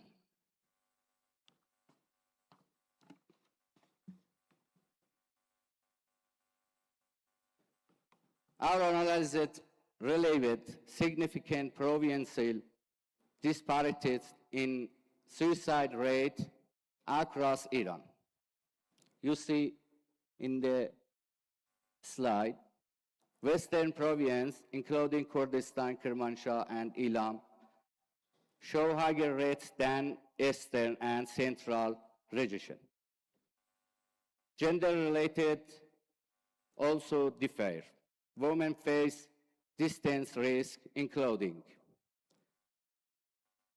limited help seeking pathway and social stigma, while men face occupational stress and underreporting. The NSPP currently offers limited gender sensitivity intervention to addressing these needs, representing a critical policy blind spot.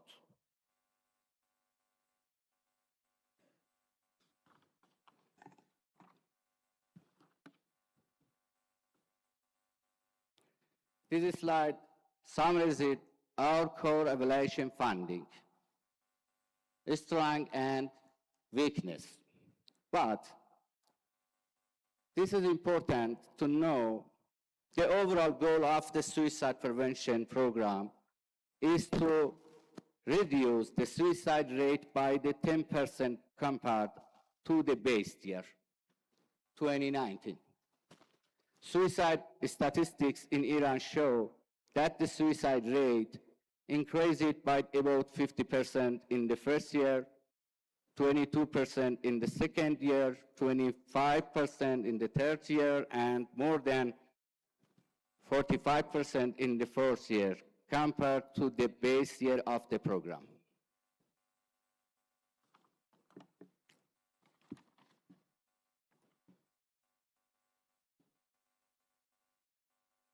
We know why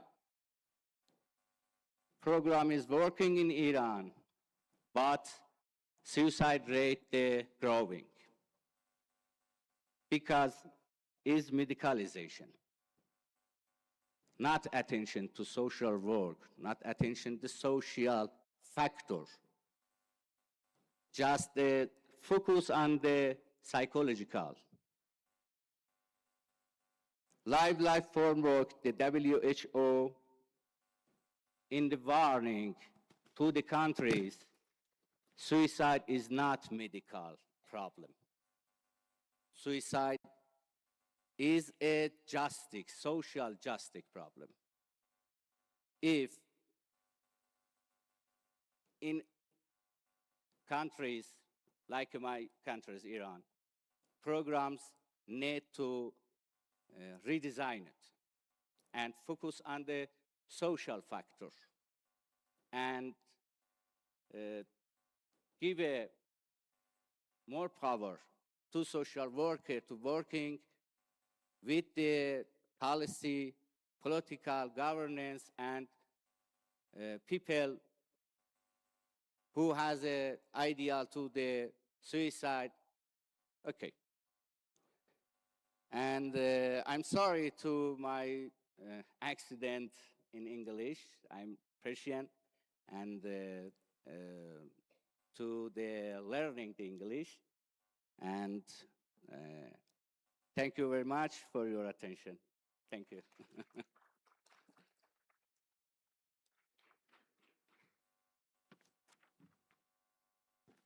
Thank you very much for your really interesting talk. It's very interesting to see how you're addressing suicide prevention. Are there questions? We have time for 2 quick questions, and I see one back there. My colleague needs to translate. Oh, yeah.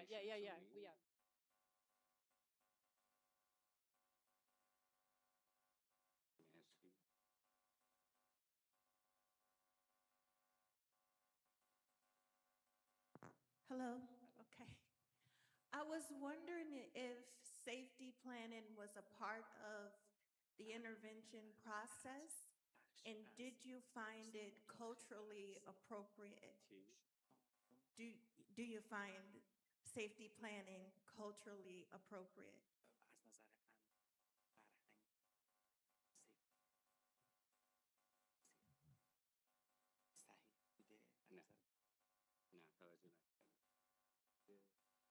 نشون دادیم که تو روش‌ها و توی در واقع جنسیت و استان‌ها که فرهنگ‌های متفاوت دارن برنامه یکسانی گذاشتیم.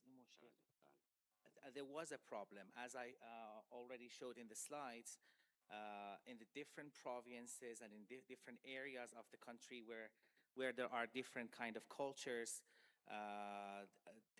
adopted methodology was not implemented, so that was a problem. Yes.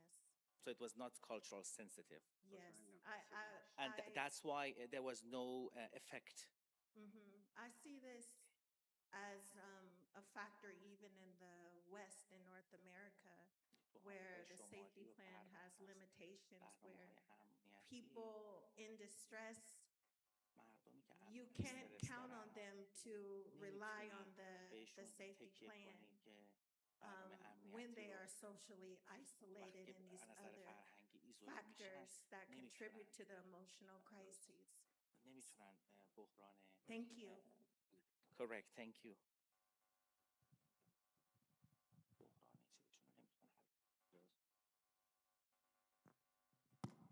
I was just thinking about culturally in terms of how does the culture in terms of the religion impact on prevention?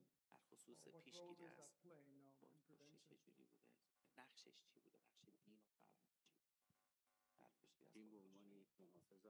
Well, religion works as a preventive measure, as a protection measure. And in Iran, the basis of policy making, the base is religion. And the culture in Iran is very different from province to province. If the program, if the plan forms bottom up and based on the regional necessities, and the local stakeholders be considered, definitely it would have much more effect.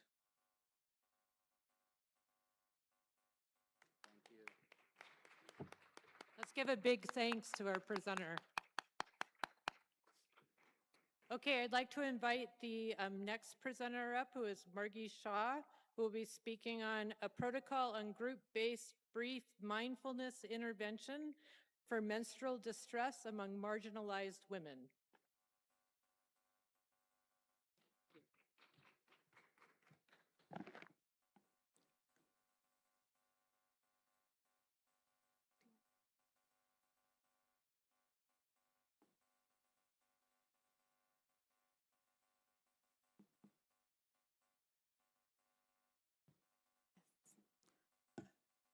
Hi, good evening, everyone.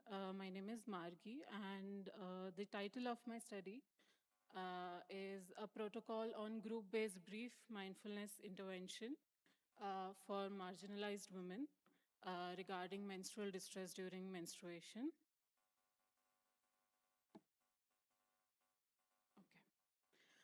So when we talk about menstruation, you can see it's basically the periodic discharge of blood from the uterus occurring more or less at regular monthly intervals throughout the active reproductive life of a female.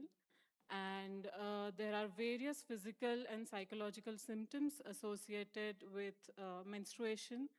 And there have been numerous interventions, basically psychological interventions like internet-based CBT and stress reduction programs that are going on. And there are also online mindfulness-based programs that work in helping reducing the distress among women. Okay, so this is the summary of my review of literature. As you can see, there have been numerous studies which show us the different symptoms related to poor menstrual health, menstrual pain, inadequate knowledge. Basically, there's a lot of lack of awareness regarding the symptoms and the psychological symptoms related to menstrual health. And it is significantly associated with a lot of mental health disorders like depression, anxiety, dysmenorrhea, poor quality of life among women and adolescents, and also suicidal behavior. There are numerous psychological interventions such as mindfulness-based stress reduction programs, online internet-based CBT programs, which are implemented to help women during menstruation.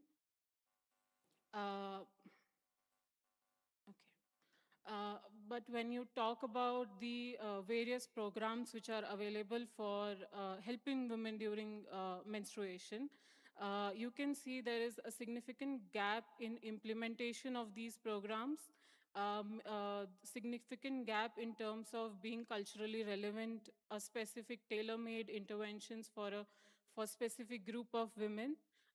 Which is not there, and that is where the need arises to develop a very customized and tailor-made intervention for specifically marginalized women. Okay, so the aim of my study is to assess the effectiveness of an online group-based brief mindfulness intervention regarding menstrual distress during menstruation. And this will be done with the marginalized women. The objectives are to assess the knowledge, attitude, practices related to menstruation and menstrual distress, to assess period poverty, and also to assess the effectiveness of the intervention. So when we talk about the methodology, my research design is a quasi-experimental design with a pre and post intervention assessment with a control group. My population is women, marginalized women aged between 18 to 30 years who are enrolled in this 20-month fellowship. And the sample size is 36 for one group, but considering the attrition rate, it is 52. We are using the purposive sampling method, and the participants will be screened using the menstrual distress questionnaire, where for the segregation of the intervention and control group, we'll be using a score of 20 or greater than 20.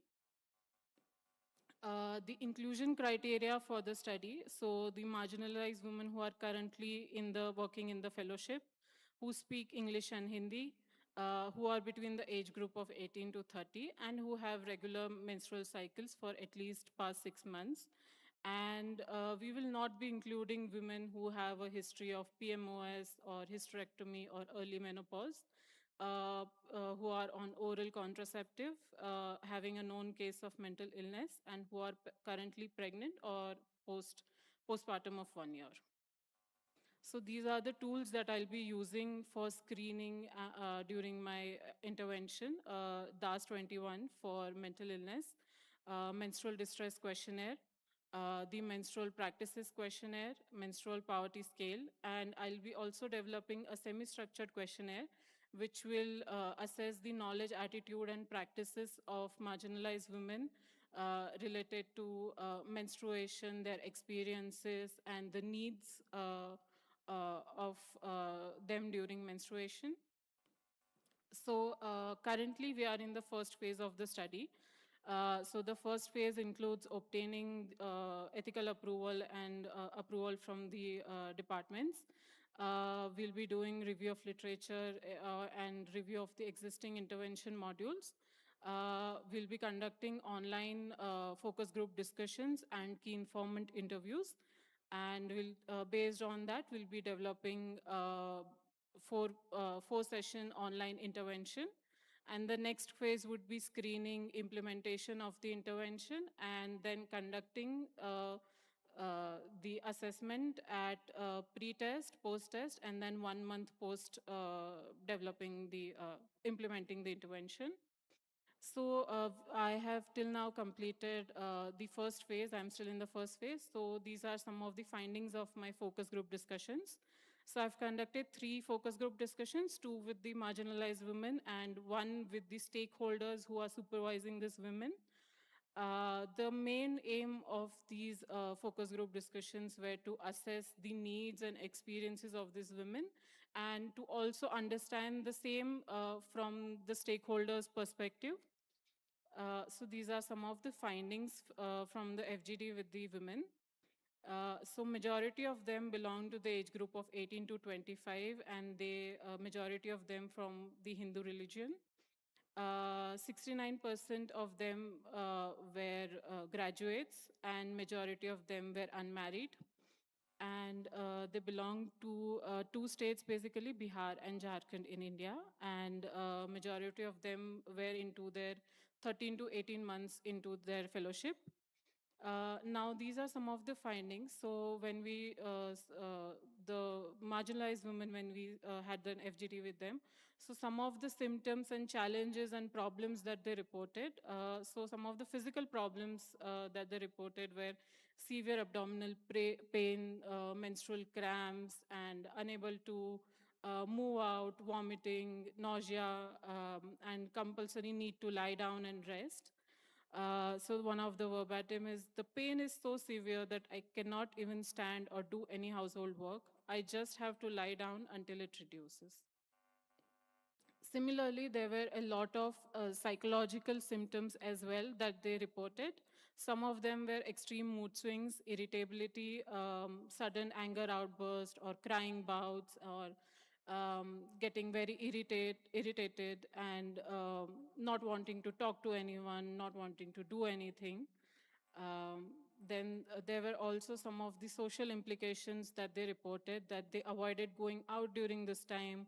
They did not know whether they would have access to clean toilets or public toilet facilities would be there or not. Overthinking about managing work and travel during menstruation, preferring to remain isolated or take a leave during that time. Then when we talk about how it affected their daily functioning, so they had difficulties in performing household chores, inability to concentrate on the work, requiring prolonged rest. And some of the socio-cultural restrictions are also implemented that we noted: not entering in the kitchen, not watering or touching plants, not sitting on the bed. So these are some of the social restrictions that are still rooted in women. Regarding coping and support, so they suggested, they reported a number of coping strategies. And when we talk about support, they said that they get support, they hardly get support from the family members, especially if they have more male number of male family members in the family. They feel very hesitant to speak about it. And even though their mothers understand, but they still expect them to do the work how they do it regularly. And when we talk about intervention, so the most important intervention was focused on giving awareness about what happens during menstruation, what are the symptoms. And the most important part of it was not only for women, but also for the men, so that they also have equal understanding of what women go through. Then findings from the discussion with the stakeholders. I'll go straight to the findings. So they also reported that they observed some of the symptoms, physical and psychologicals, during work and office time, but it was never reported, it was never said aloud, and it was just something that was understood. However, when they used to have some sessions related to menstruation awareness, they would see the colleagues and women speaking up about it. And some of the barriers that they thought were the stigma and the taboo around the topic, and not having clean toilets and the access to proper hygiene and sanitation. So these were also some of the risk factors that they noted. Regarding intervention, they feel, they reported that they should have more awareness sessions, and interventions should be focused regarding to their coping strategies and how help can be available. And this is the conclusion. So as the finding shows, lack of awareness and stigma. There are some cultural beliefs that are deeply rooted, and some are useful, some are very rigid. So the next step of my study includes having key informant interviews with experts, and then based on that, development of the intervention module and implementation of the same. Thank you. Thank you very much. We have time for 2 questions.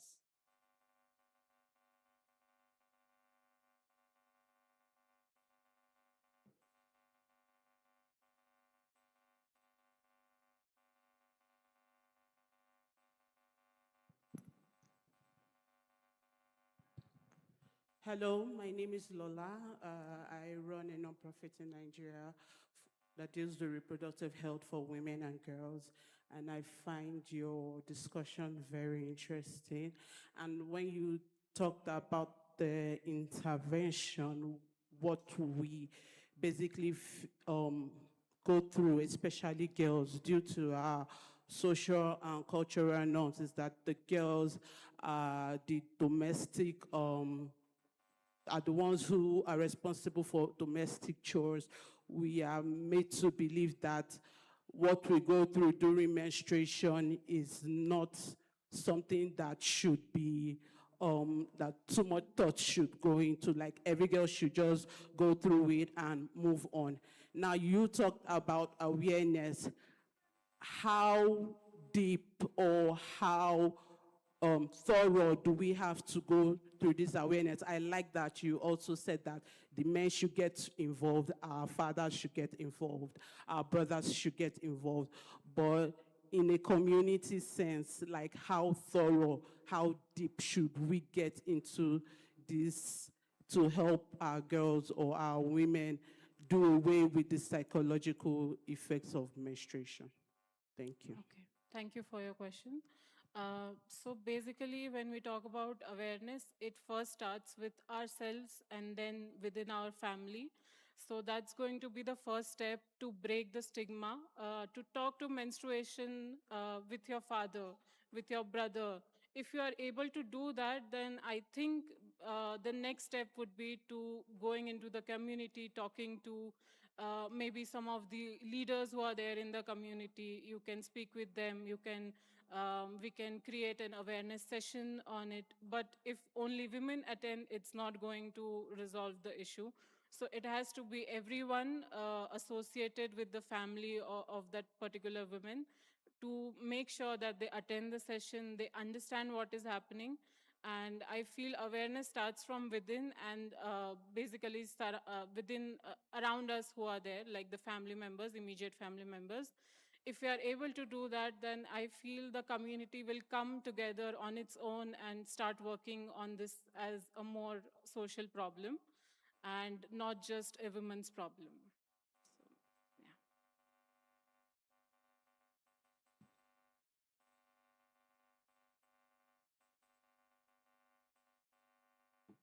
Okay, well, let's thank our speaker for this very informative presentation. Thank you so much. Okay, I'd like to invite our next speaker up, Victoria Oluwayemesi Dare, who will be speaking on medical social work practice in Nigeria, holistic health care, and patients advocacy.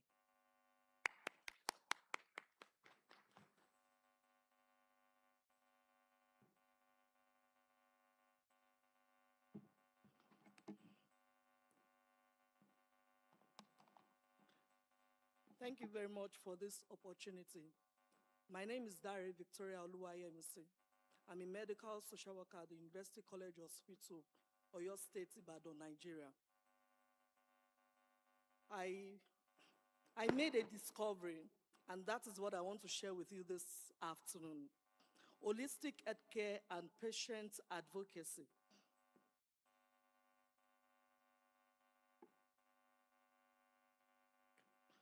When we think about healthcare, we often focus on diagnosis, medication, and surgery. However, as social workers, we know that illness does not exist in isolation.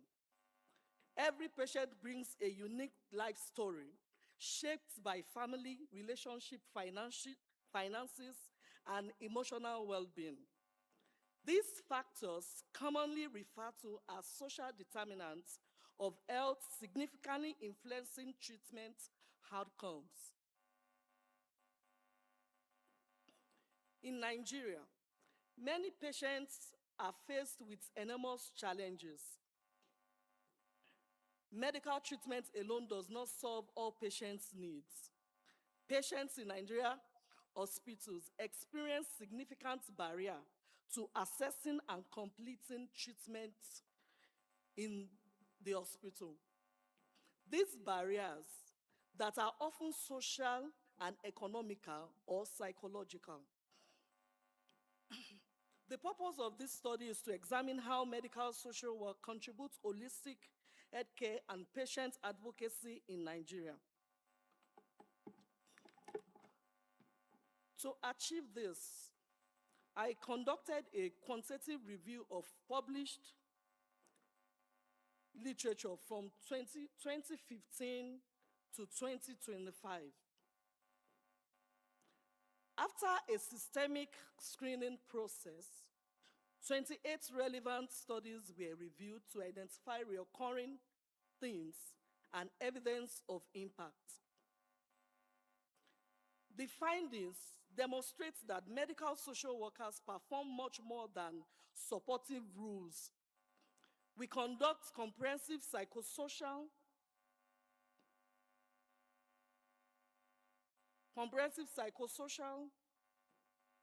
counseling, coordinating referrals, family mediation and therapy, patients' rights protection. This intervention address barriers that medicine alone cannot treat.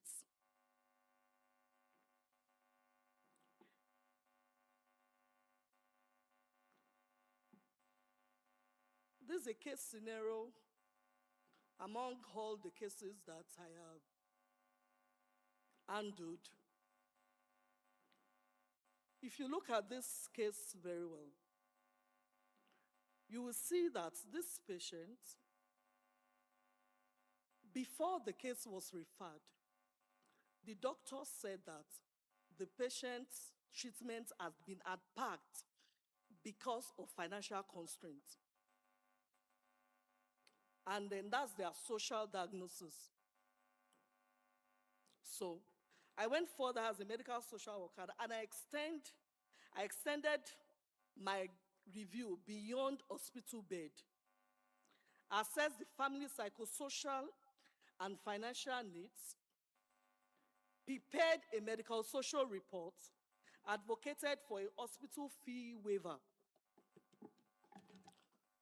Although resources remained limited, if you look at this case very well, holistically, this intervention ensures that treatment continues despite several financial hardships. This case reminds us and me that advocacy is not merely about speaking for patients. It is about removing barriers that prevent equitable access to medical treatment. This evidence also shows that integrating medical social work practice into healthcare leads to improved treatment adherence, reduced psychosocial distress, better coping, shorter hospital stay, and stronger continuity of care. This outcome benefits not only patients and family, but also healthcare institutions and society as a whole. However, we are left with challenges. In Nigerian medical social work, we face role ambiguity, inadequate funding, workforce shortages, weak institutional support, and limited recognition within national health policies.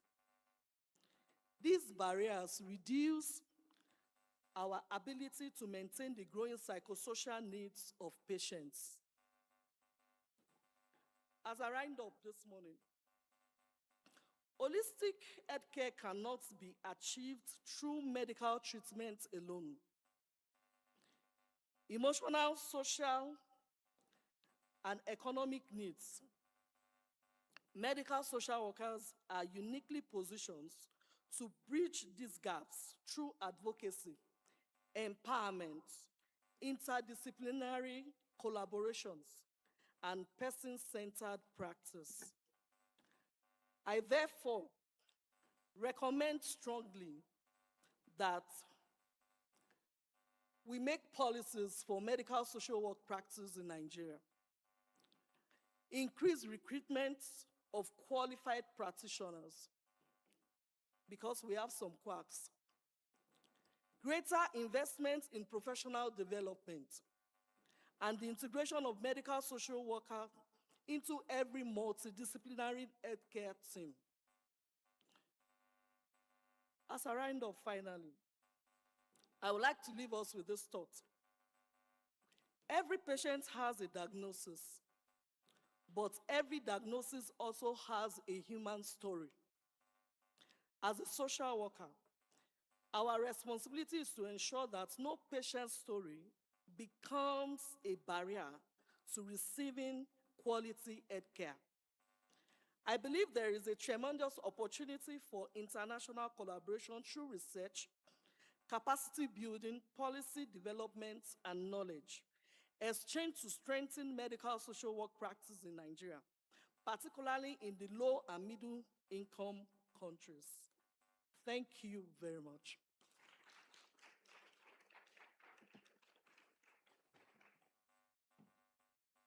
Thank you. We have time for 2 questions.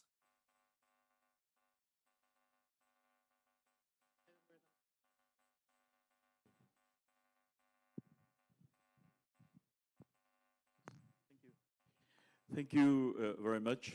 very interesting presentation. And I can relate to what social workers, for example, in Mauritius, live. In fact, so be it the generic social worker or the medical social worker, we are the one who look at the problem of the person from an ecological perspective.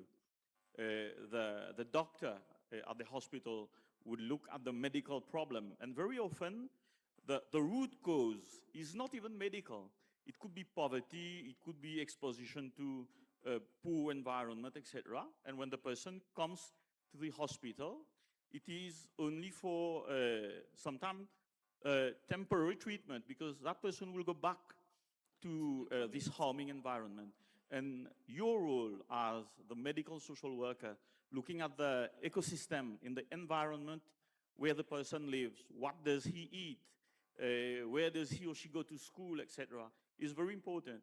But unfortunately, so it could be in the, at the level of hospitals, and your boss might not be someone from the social work perspective, but from other medical or administrative, and they don't understand our perspective. So do you, at the level of your country, relate to that issue of people not understanding social work or social development, taking decision and expecting to have sustainable solutions? Thank you very much for that question. Yes, this is one of the problems we face in our institutions.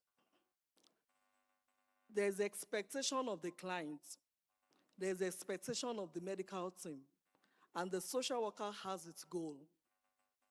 To breach these expectations, we needed to go beyond borders. For example, the case that I shared, the husband is abroad and going through every three days dialysis. The children are in the university, and there's this medical cost. Like I said earlier, what I did was I had to mobilize funds so that the essential medical bill can be paid, and then wrote a letter to the management for waiver of what I know that the policy of the hospital will want to do. Because as social workers, we must know what the policy of the institution where you are working says. It will help us to advocate better. If I've answered that, I hope I've answered your questions, sir. Thank you very much. Yes, I have a question for you. I can relate to what you are talking about, but when we think about the fragile financial healthcare system in Nigeria, I want to know, you as a medical social worker, how are you advocating to ensure that when patients or clients come into the hospital, do they have the National Health Insurance Scheme, or does the layman have insurance to make sure that there is he's being catered to, instead of the medical social worker running a health care, trying to look for funding for his treatment? What is your advocacy towards that? Thank you very much for that question. Yes, there is what we call NHIS. That's the health insurance. And you find out that most patients who presented at the clinic present at a critical stage where they cannot access the NHIS at the inception of the treatment. However, if they are spent like 2 or 3, 1 week on admission, we can help go. We ask them to bring the form. Then we link up with the insurance agency within the hospital to help them out so that they can benefit from the fund. Thank you very much. Thank you very much. Thank you very much for your presentation. I'm checking to see if Felix is here. Is the next presenter, I don't believe Felix is here. Okay, I'd like to invite the next presenter, Rosanthi Subrayan from the University of KwaZulu-Natal, who will be speaking on a snapshot of the chalkboard writing experience of Bachelor of Education students with visual disabilities in South Africa.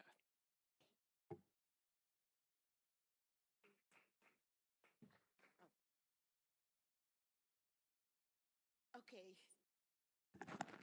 Thank you, everybody, and thank you for this opportunity.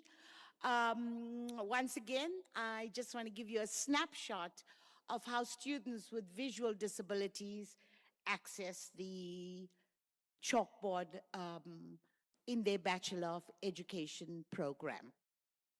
So, I think I'm a bit lost here. I need to change the slide.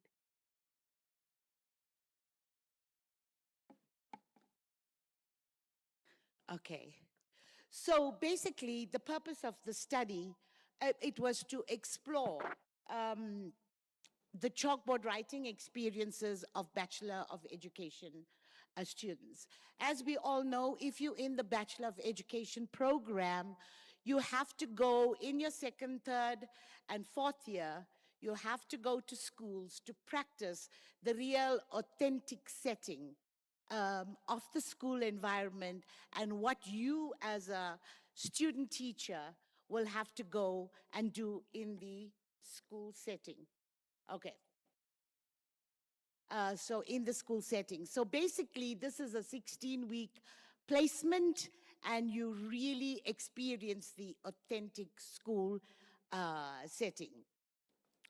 So at the University of KwaZulu-Natal School of Education, I am the disability coordinator. I'm a social worker by profession, and I've spent my entire career in the field of disabilities. So basically at that unit, our mission is to ensure that every student with a disability is retained in the Bachelor of Education program through specialized academic support, integration, and adaptation. So, before the students go on their practice learning arrangements, and this is highly voluntary, we have a learning community that addresses teaching practice for students with disabilities. It is here where we collaborate with the student and invite them to be part of that community, right?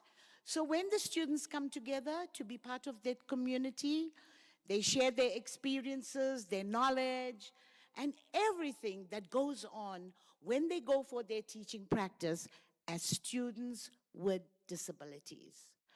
So basically, they engage with all their complexities, good practice models, just so that students can be retained in their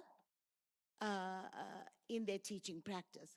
But in addition to being part of that learning community, before these students go on their teaching practice, I have developed a management toolkit where every student is conscientized on what happens in their teaching practice school environment. So it's a kind of preparation, planning, and support so that they go strengthened into their teaching practice placement as students with disabilities. Can you ever imagine what it feels like to go into a school environment with able-bodied learners in your classroom, and you going as a student with a disability, perhaps a visual disability, a physical disability? Can you imagine what it feels like?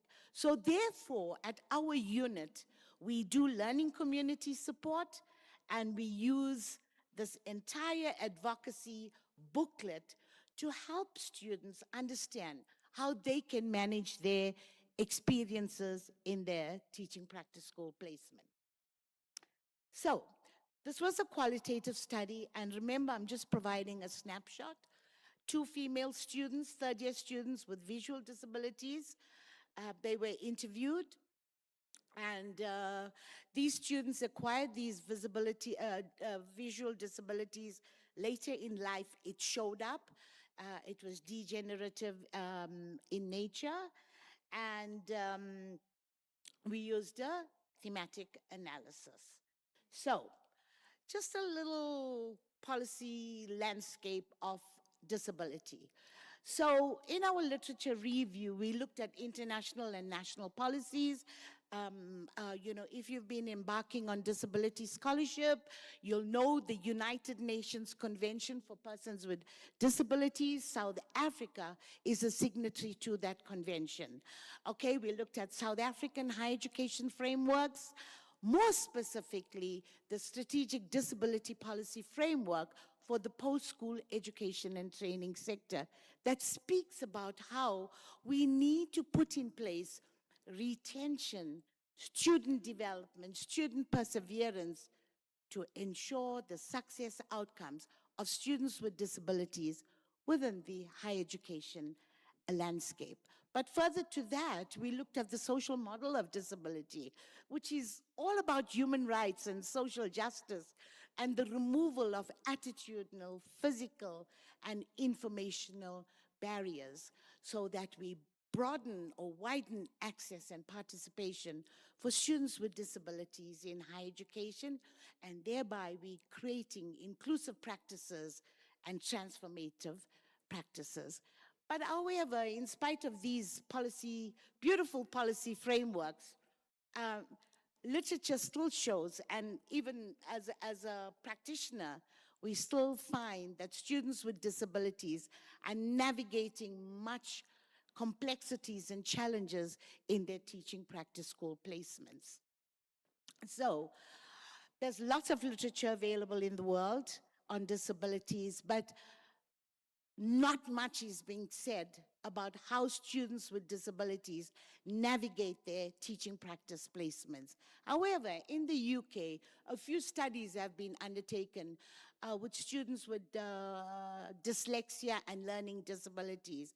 And they found that this cohort of students experience much stigma, discrimination, and labeling in these placements, and especially the stigma and labeling came from their mentors, their tutors, because these tutors didn't even understand how students with dyslexia and learning disabilities navigate these practice placements. But however, there's been a few studies in the UK that put in place good practice models like collaborating with practice partners, disability advocacy, and things like that. So, those things happened in the UK. So now, in South Africa, there is an emerging body of research that's that's showing us or making us understand how students with disabilities navigate their teaching practice placement. So this dialogue is very important for South African Bachelor of Education students with disabilities.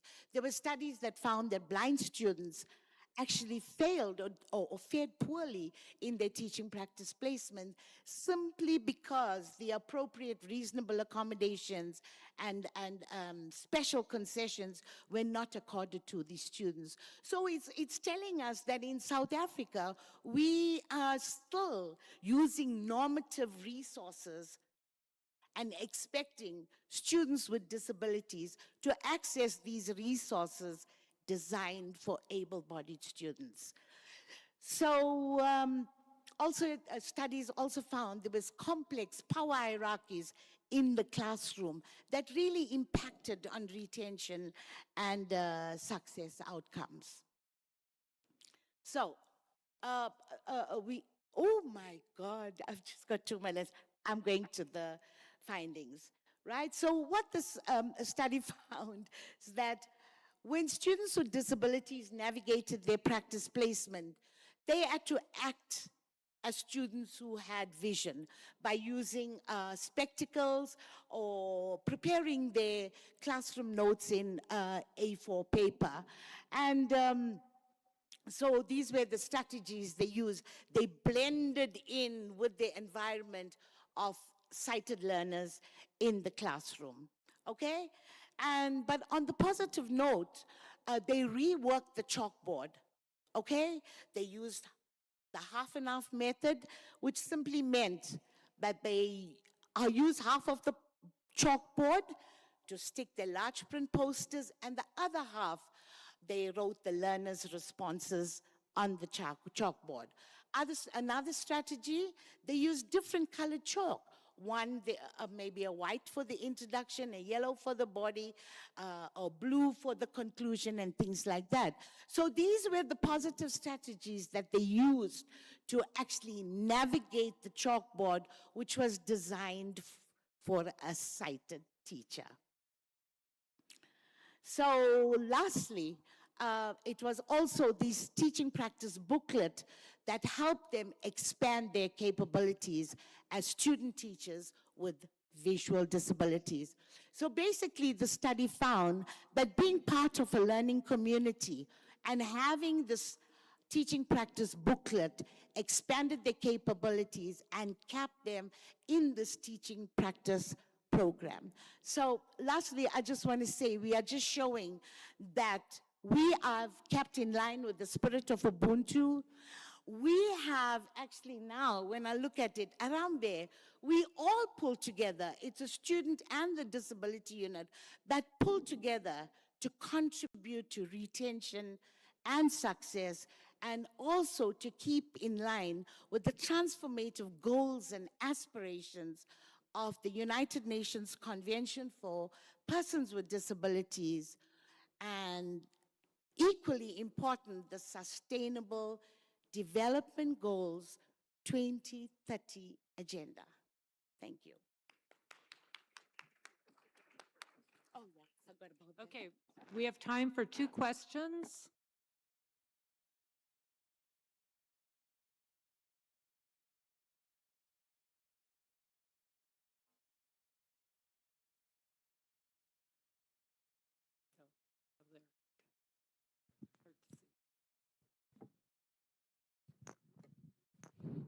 Hello, good afternoon.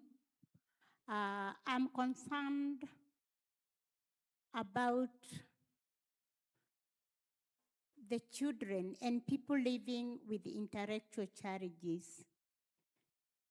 My observation is that in the education system, a lot is being done to educate and prepare people who are professional, who can work with all kinds of people living with disabilities.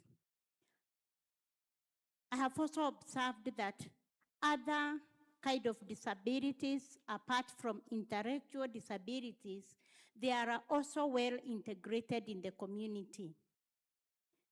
Here is my concern. As much as we educate people to work with those types of people who have different conditions, there is still a very big gap in Kenya. I'm yet to understand a little more about other countries. They could be better placed than Kenya. When we talk about learners and people living with intellectual disabilities, they likewise have a right to employment like any other person. Personally, I work with learners who live with intellectual challenges in the second largest slum in Nairobi called Mukuru. And we have been able to reach out to over 500 indirect beneficiaries and about 200 learners living with intellectual challenge. Once we take them through the processes of learning and we integrate them either in the vocational training or in the community, or we give them acquired skills that can help them, one of the biggest gaps that remain is employment. And I want to quote even my own employer. Once we identify a person who is a youth who can work, for example, in a library, one will question. And supposing someone abuses this person, because of course they do not have the language to express, they have to work under supervision.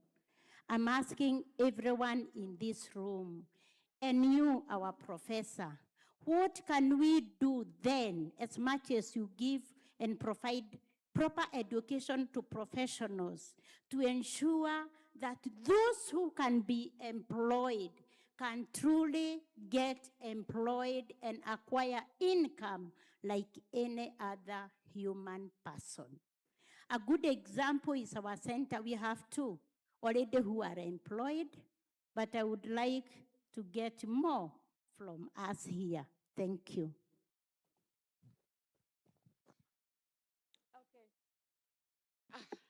I hope I can capture everything you said. But what I want to speak about a little bit about South Africa, and in the space of higher education, much is being done to close the inequity gap so that students with disabilities start experiencing and enjoying equity so that they can achieve equality. Okay, and one of the main contributors or enablers to the achievement of equity is education, conscientization, advocacy, but more importantly is to conscientize the public and the community, employers, higher education, on the inclusive policies that's available. And that is why today I made it a point of mentioning the United Nations Convention for Persons with Disabilities, Article 24, the right to a fair and just education. Likewise, the convention carries with it the right to equitable employment. So I would say in the space of employment, even in South Africa and many parts of the world, there is still much more that needs to be done. And together with conscientization, I think it's evidence-based work. At the department that I work, and the work that's done in this teaching practice school placement, it's all evidence-based work that I have undertaken that gives me a kind of roadmap, what my students need to achieve student development, perseverance, student success, and graduation. So that also is very, very important, evidence-based work. Thank you. We have time for one more question. We need to keep it short because we want to make sure people have time for lunch. Okay. Okay, thank you. Good afternoon. My name is Adeshina Oluyomi from Nigeria. I'm also a visually impaired person, but I work with the Ministry of Women Affairs and Social Inclusion in Nigeria, Oyo State. I got the job through the Agency for Persons with Disability, and I am not the only one. We have different kind of disability. There's an inclusiveness in the policy of the state. So I believe that when one is educated, there is still a chance, whatever the kind of disability it is, you can still get employment.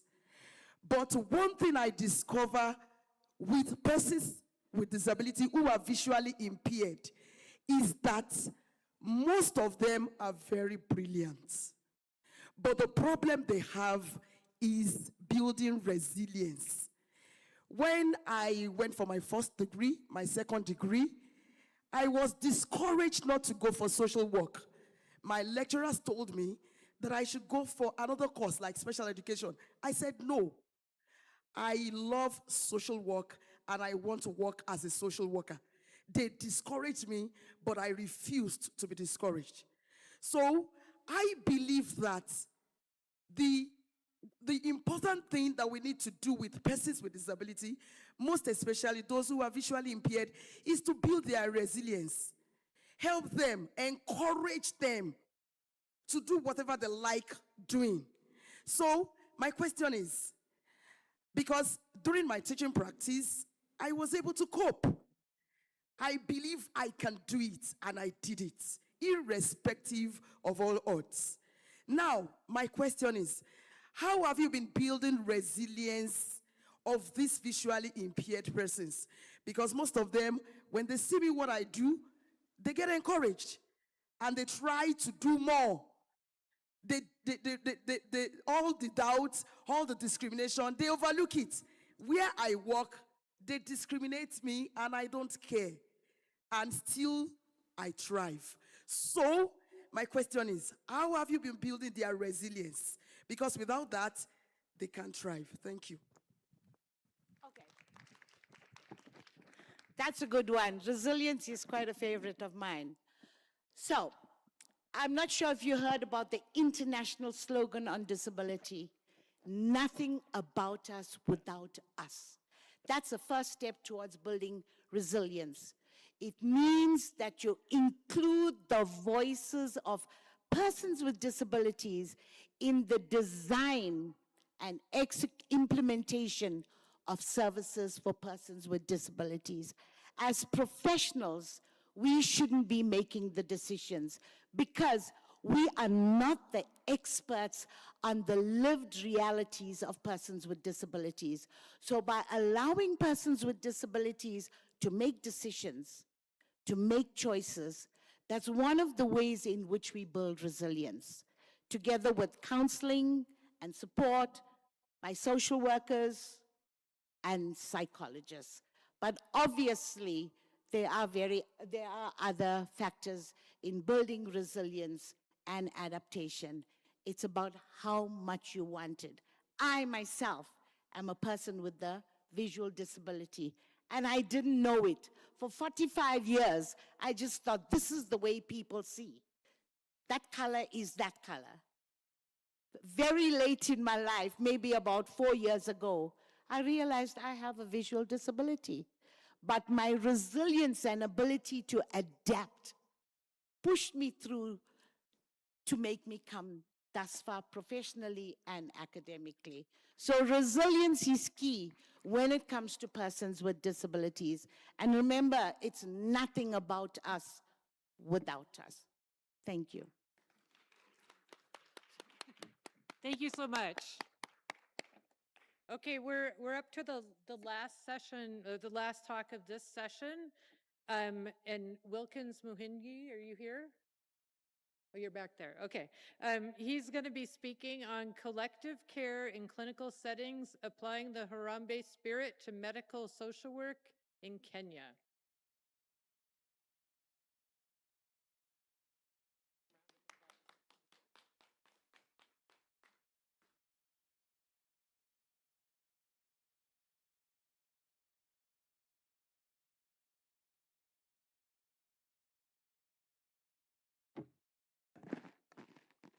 Thank you very much. I think it's afternoon. Good afternoon.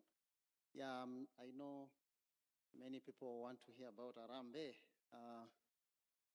Yeah, so I'm going to present on this from Jomo Kenyatta University of Agriculture and Technology here in Kenya. I coordinate the medical social work program, and I want to present on the collective care in the clinical settings, how we can apply the ideas or the philosophy of HARAMBEE in our practice. Yeah, so we can move on.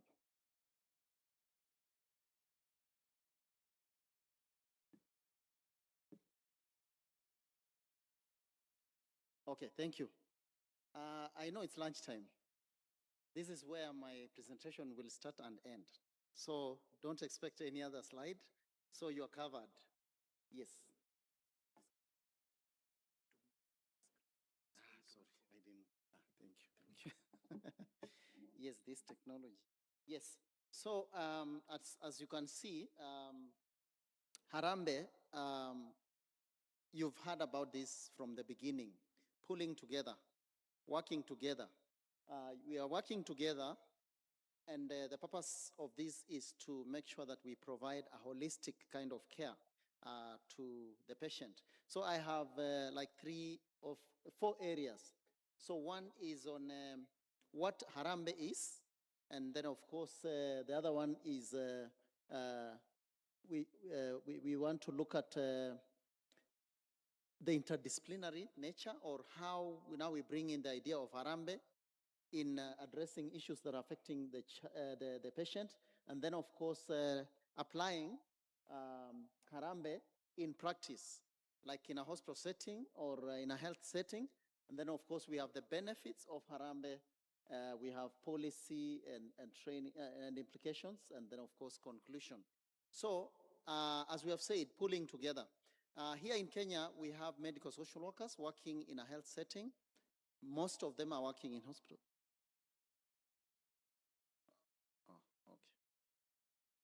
Yeah, most of them are working in a health setting and in the facilities, in the hospitals. And before they get there, at the university, we are training them at the university and college level. We are training medical social workers at Kenya Medical Training College, KMTC here in Kenya. We have universities also, including my university, that are training medical social workers to work in health settings, including hospitals. So the way we train them, our curriculum is designed in such a way that we get people who are training, the educators, from different settings, different disciplines and trainings, so that they are grounded on matters health, so that they can understand the settings they are working in, so that they are also not affected. For example, we train them on infection control, among other things. So when we talk about Harambee, we want to borrow from what is culturally relevant, having been introduced by, of course, the first president of this country, pulling together, working together. So the idea is to ensure that we are serving our patients and we are treating our patients in a holistic way, harnessing the skills and expertise from the different people who are involved in the whole process of treating the patient. Yeah, so when it comes to interdisciplinary treatment, I'm struggling to, yes, interdisciplinary practice and, of course, training. So when you go to the hospital setting, because we have already trained them at the university, using people from different areas of expertise, we go to hospital setting. They also work with others. They work with clinical psychologists, they work with counseling psychologists, they work with the nurses, if it's in a mental health setting, psychiatric nurses, and so on, psychiatrists. So they are able to bring the expertise together, and of course the medical social worker is there to address social issues, to bridge the gap, so that they are able to link or bridge the gap between the community and the hospital. And we train them in such a way that they're able to interact with the community and understand the community, and also be able to help the facility or the people who are within the hospital setting, the professionals, to be able to understand the issues that they are struggling with. And of course, something that is also part of what those who have presented specifically on medical social work are saying about this. Yeah, so medical social workers, when you come now to the third part in terms of applying Harambee in practice, you see, when medical social workers are working with the others within the hospital setting, they are doing this in a way of ensuring that the patients have proper psychosocial support. We are able to work with the families. We are able to work with the community leaders. We are able to work within a hospital setting. There are also maybe those at the managerial level. All those are pulling together their efforts. They are pulling together their expertise to be able to help this patient in a holistic way, including even those who are maybe in the legal practice where there is need for that kind of support. Then, of course, now we come to the benefits of this to the patients. Of course, there is no much burden because, you see, we are engaging the community. Stigmatization may really affect the health outcomes of the patients. So when we work with the communities, already these people who are within the community are embracing what is going on in the hospital setting. Well, depending, of course, medical social workers intervene where there is either outpatient or inpatient kind of setting. Yeah, so this is there are quite a number of benefits. So we reduce stigma, and you see, stigma is a big thing, especially if you have patients either HIV or those who have a bit of disability, or the diverse kind of patients we are addressing, even mental health issues. Yeah, and then when it comes to, of course, policy, training, and of course, other implications. Medical social workers, of course, we are informed by various policies through our interventions. We network with other people from other areas. So there are policies. For example, in Kenya, you might find we are addressing issues to do with the children, child protection related issues, and you have to connect because it's kind of a collaboration, intersectoral, education, health, and other areas, so that you pull your the resources, human resources also, together for the benefit of this child. Maybe the child wants to should be placed maybe in a care facility or at home and so on. So we address all those issues. And then, of course, in conclusion, I say that medical social work is very, very critical. To use this kind of approach, HARAMBEE, the solidarity, pulling together our resources and all that, helps to make sure that we get outcomes, health outcomes that are friendly and are very holistic in nature. So going forward, we need to embrace this idea. It's a collaboration. It's not something very new, only that it's relevant here, culturally relevant here, because this is what we identify with. And we pull together in that manner. And it's not only even a hospital setting. In our case here in Kenya, we have some places where people will even contribute money to help people access services at the hospital, because sometimes it gets to a point where the resources are limited and the kind of care the patient wants or would like to access is beyond that what they can afford. I hope that helps you to get an idea of what we are doing. Thank you.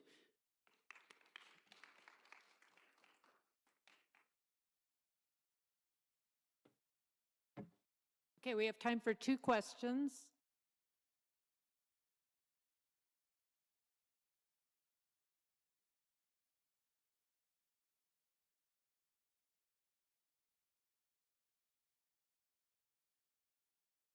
Oh, there, hard to see.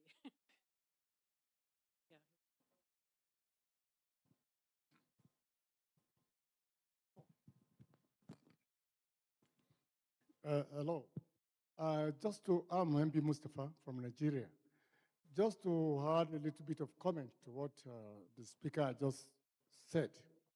To understand what medical social work is all about, we have to take cognizance of the fact that an hospital is a large and complex organization with a recognizable hierarchy of status, role and obligation, attitude and values, of which the common goal is to take care of the sick. And if health is defined as a state of physical, mental, and social well-being, then the existence of a medical social work setting in an hospital is never an aberration, because physical, mental, and social well-being are interrelated. They are interwoven. They are similar. They are identical. They are inseparable. They are congruent. So by that standard, it is not the establishment of medical social work in a therapeutic setting or a medical setting. It is not by accident, but by design. And design is to provide quality service delivery to the most vulnerable, the sick. And the question has always been, if you have a qualified doctor, you have a qualified nurse, at what point do you talk of qualified medical social worker? And that is the question, that is where we talk of area of legislation. That when you cannot see a doctor having MBBS, a nurse having RCM, then you have a social worker having multifarious degrees. That will not provide the quality service delivery that the client, the patients need in hospital. And that's why we have to go back to the drawing board to see who are the medical social workers.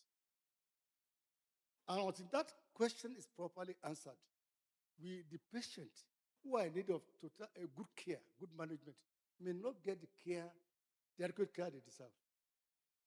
And it is very important that we not just see ourselves or see our social workers, we are medical social workers. When in terms of quality social delivery, what quality social deliveries are lacking. And when in terms of qualification,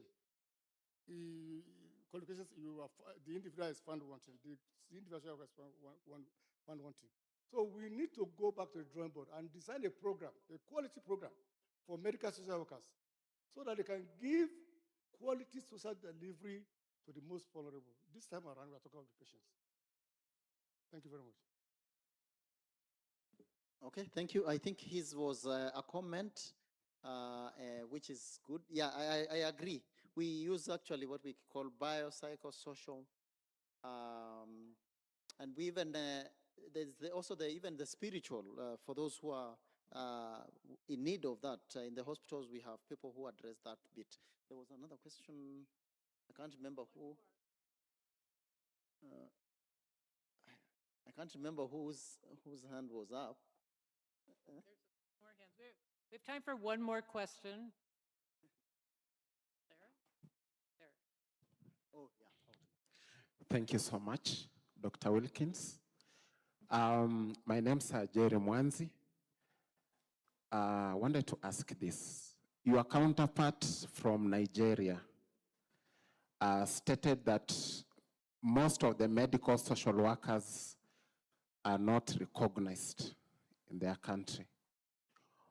What are you doing differently here in Kenya? Because we've seen so many counties employing massively medical social workers here in Kenya. And this is a big step forward for the good work that you are doing with your team, especially pushing the Social Work Professionals Act that was recently ascended by the president here in Kenya. So what are you doing uniquely that the Nigerian counterparts can take home? Thank you. Okay, thank you very much. I think, I don't know whether I mentioned the kind of training, how we train. One of the reasons you might find maybe like what we have experienced earlier on in Kenya, that medical social workers maybe feel, or it is true they are not recognized very well, or they don't fit in well, like in a hospital setting. Initially, it was because of training. And that's why we had to streamline to make sure the kind of training helps them to fit into a health setting, so that they're able to understand not only the language, but they're able to work together with those there. And that's why I said, like where I work in my institution, Jomo Kenyatta University, we train them together in our department. They share even some of the courses. And then when they go out for practice there, they already know each other. They already know who does what. And then you have also rightly put about legislation.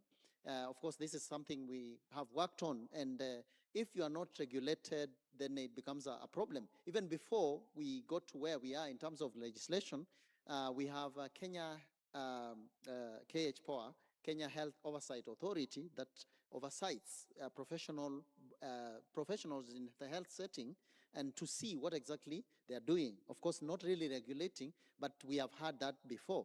And then, of course, building capacity, because even our medical social workers, they are always in workshops every year to strengthen each other and build capacity, short trainings, and so on. But especially when they meet for seminars, we are always sharing ideas and some of the weaknesses. Like someone said, people may not understand you, so you need a group or a team of social workers to share with them the problems you are going through.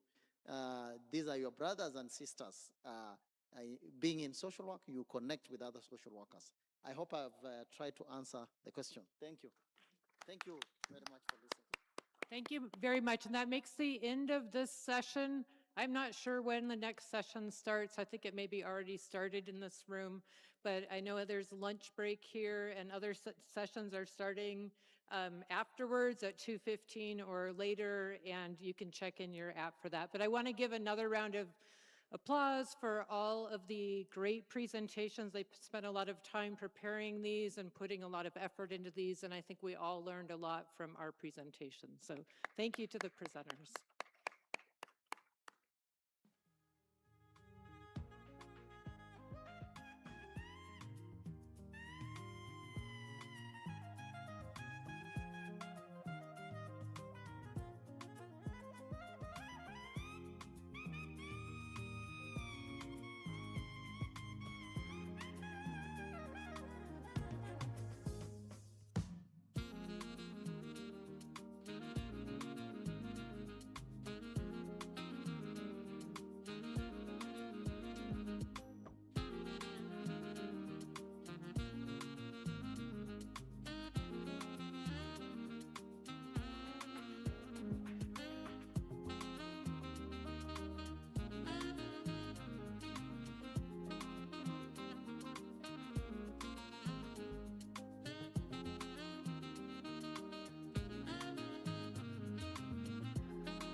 joy. Girl, you bust my head and I look for joy.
Good afternoon, ladies and gentlemen.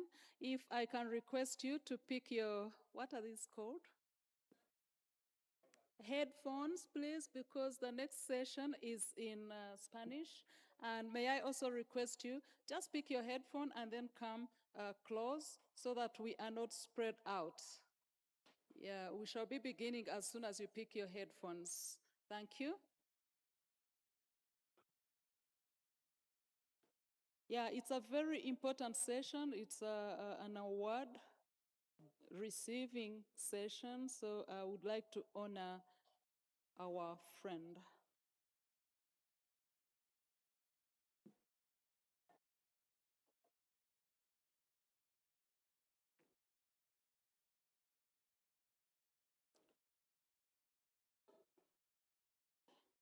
Please, if you can come closer, be in the middle instead of being scattered.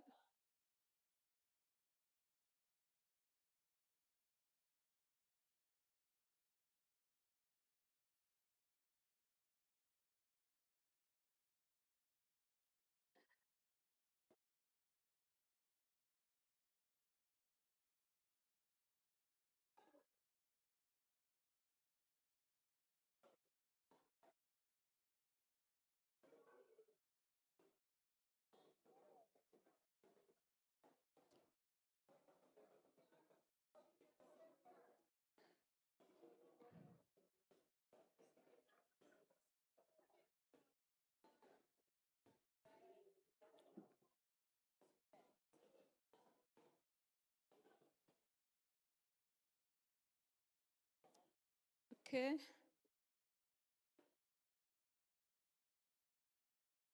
Are we ready? No, please go out. Are we ready?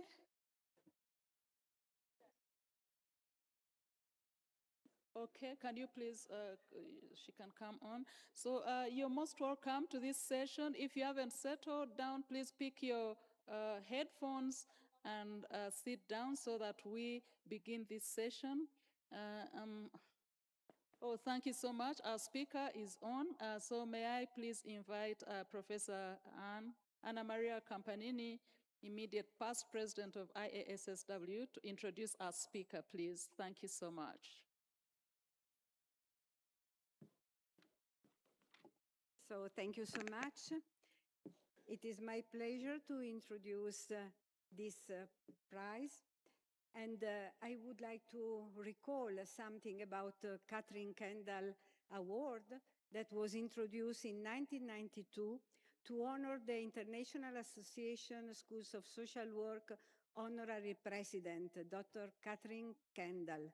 She served as a voluntary secretary from 1954 to 1971 and Secretary General of International Association of Schools of Social Work from 1972 to 1978. Dr. Kendall remained an active board member until she died in 2010 and was active in the International Association for more than 5 decades.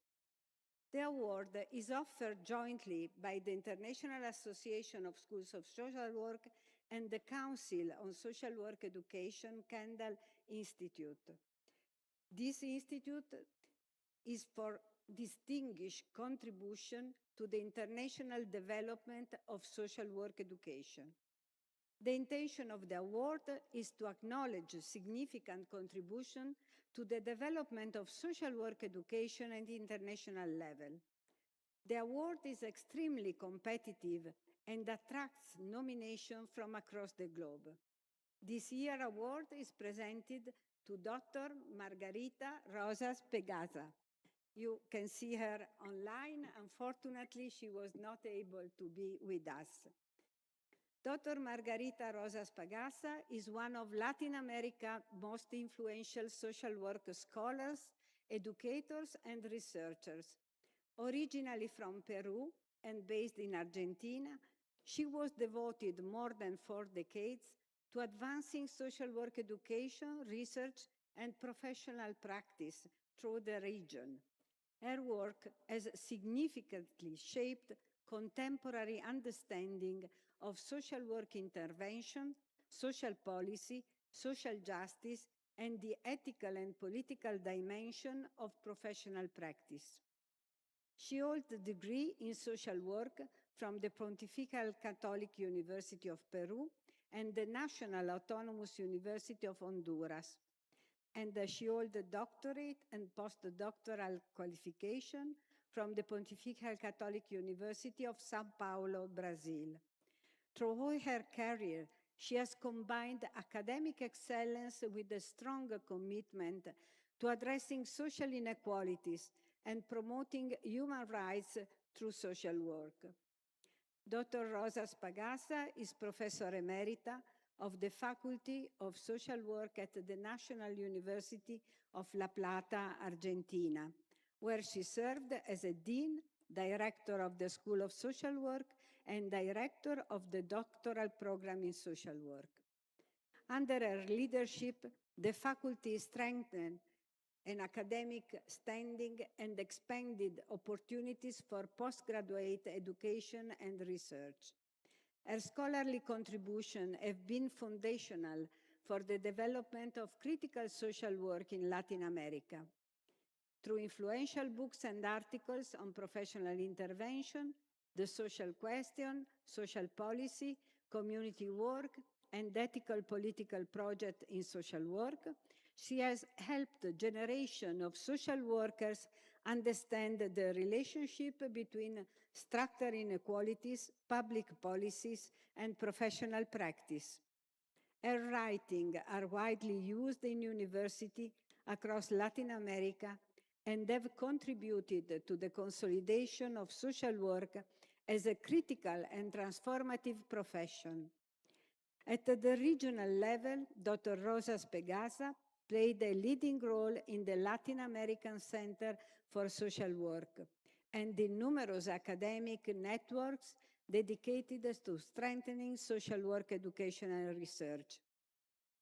She has promoted collaboration among universities, supported doctoral training, and contributed to the development of common frameworks for social work education throughout Latin America.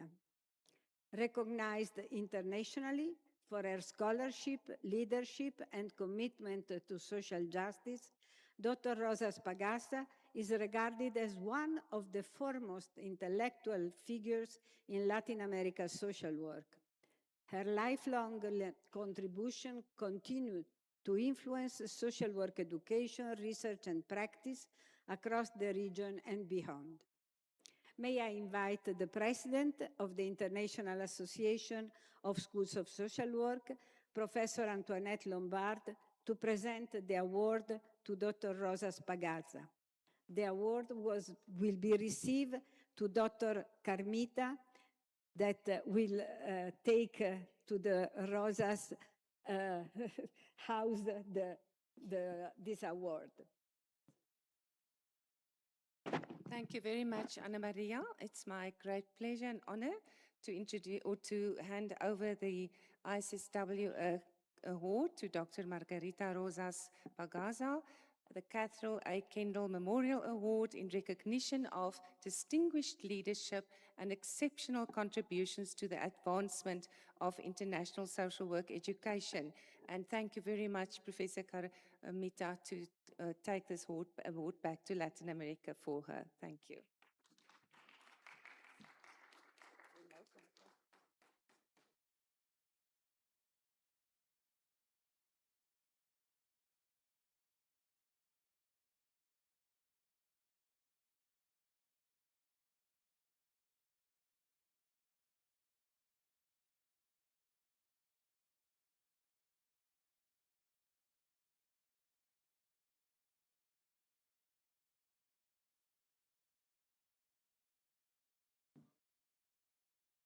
So, Dr.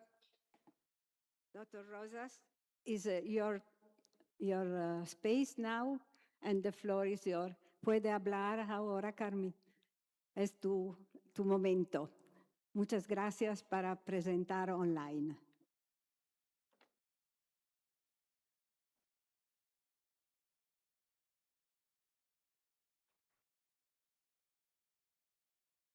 Entonces, puede hablar. Puedes hablar.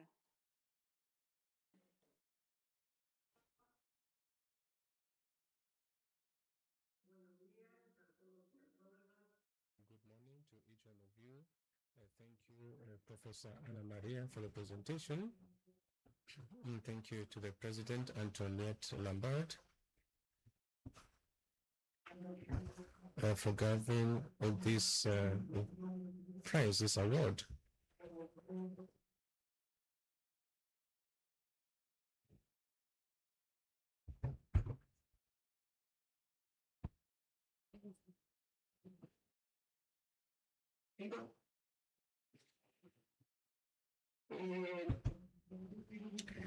It's a very emotional moment for me.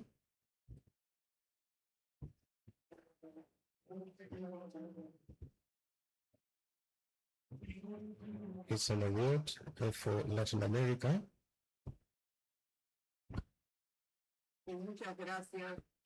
And thank you very much.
For me,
Just go ahead. Okay. Yeah, just speak. I agree.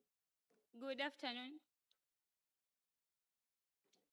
So we are going to the next session, that is digital social work, and the next presenter will be Sadananda Reddy, and we'll be presenting on psychosocial impact of smoking and alcohol using among generation, that is Generation Z, adolescents and young adults, healthcare professionals, in the perspective of healthcare professionals.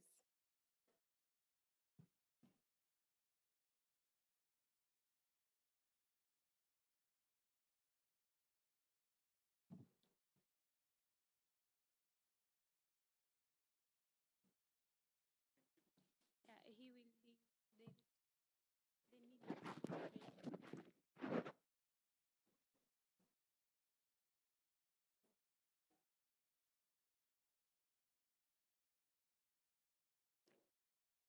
Can you help me how to change the slides?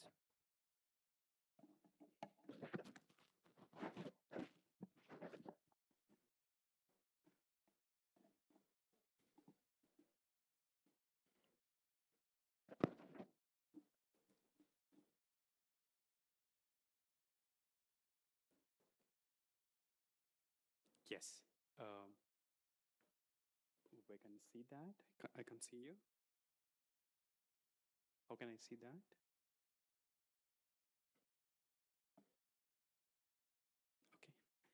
Okay.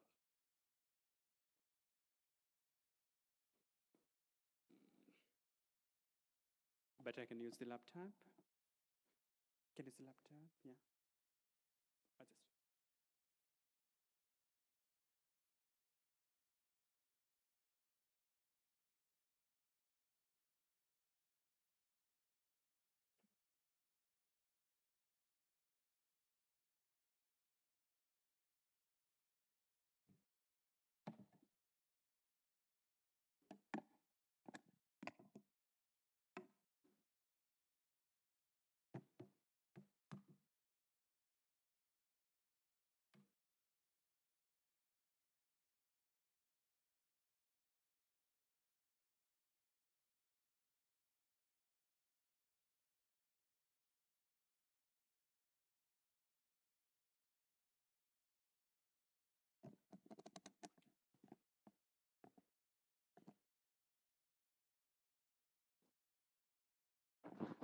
Yes, very present. Good afternoon or good evening. I am Dr. Sadananda Reddy, Associate Professor from O.P. Jindal Global University, India. Today, I'm going to be present on psychosocial impact of the smoking and alcohol use among the Gen Z. It's all about healthcare professional perspective, and it is a qualitative study. We are looking very comprehensively about adolescents and young adults, the age 15 to 25 years. So we are understanding about the dynamics behind the initiation of the substance and the smoking, and the continuation, the adding to the help-seeking behavior. So I also see that, why this is a problem, what is the big scope of the problem now? So the why Gen Z is why I now.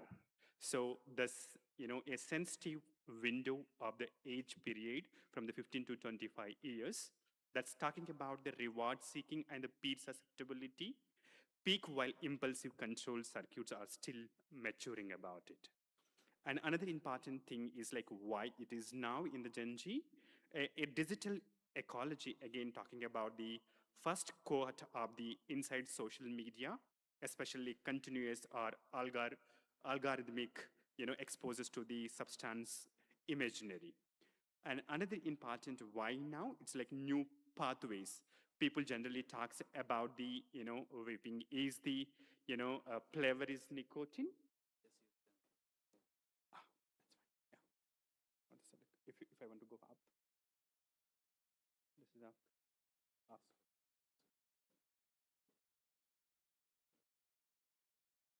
It's not going. Yeah, that's fine.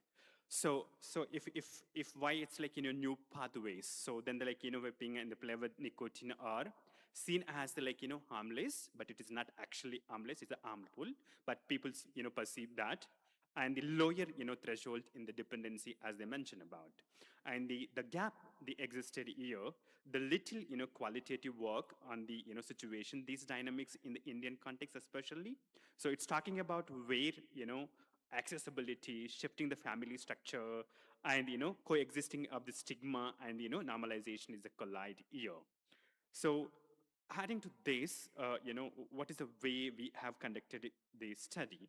So there was like, 22, healthcare professional, including into the clinical psychologist, psychiatrist, counseling psychologist, and psychiatric social worker, who's having the 3 to 10 years of experience in the smoking and substance abuse psychosocial management. We have been using about the, the qualitative in-depth understanding that also research, explorative research design has been followed. The data is collected semi-structured interview schedule, which is validated by the experts for experts, then audio record and the transcribe the verbatim. And when we follow the, data analysis, we use the Brown and Clark 2016, the thematic analysis also. The sampling purpose, specifically we have purposive sampling across the clinician, rehabilitation professional, and the school counselors. And the analysis like reflective thematic analysis using the Brown and Clark, as I mentioned earlier also, using the inductive coding to the 5 thematic themes. So what is the themes like we derived by using into the thematic analysis? The findings are the 5 very specific interlacking themes are there. They're talking about the number 1 themes derived from there, like, normalization within the, peer culture. And there's like many sub-themes are derived under that. I will be discussing a little more in detail in the sub-themes in the upcoming slides too. So this is our number 1 theme, normalization and within the peer culture. The second theme is like academic performance and the stress, and the maladaptive coping strategies are maladaptive coping, and the family gaps and the supervision, co-occurring anxiety and the depression. So these are the 5 interlacking themes, but still there's like many of the sub-themes are, related to that I will be presenting into the, next slides. So these are the like specific, normalizing, the findings in their words, also each theme. So they talk about the, the normalization within the peer culture. So having the smoking, having substance abuse is like normalization of the culture at common, in the Gen Z generation. They're talking about the using single adulthood or state. Well, still I'm single, like I can do anything, whatever I want it. So there's again, status, looking cool, products available on the, every street, accessibility, availability is the more, frequently accessible for them also. Social media algorithm, especially, we've been seen as a, harmless, like, which is like showing the social media, which is portraying or presenting in the different kind of the social media networks. So someone like, talk about the, sometimes to prove to themselves, like, status symbol, if we smoke, that we are man, we look very cool. Like, because of the many people are doing the same age group, Gen Z group. That's the thing, like I'm also having this smoking. It's a kind of the, very, generic, it's a present motion, the Gen Z generation.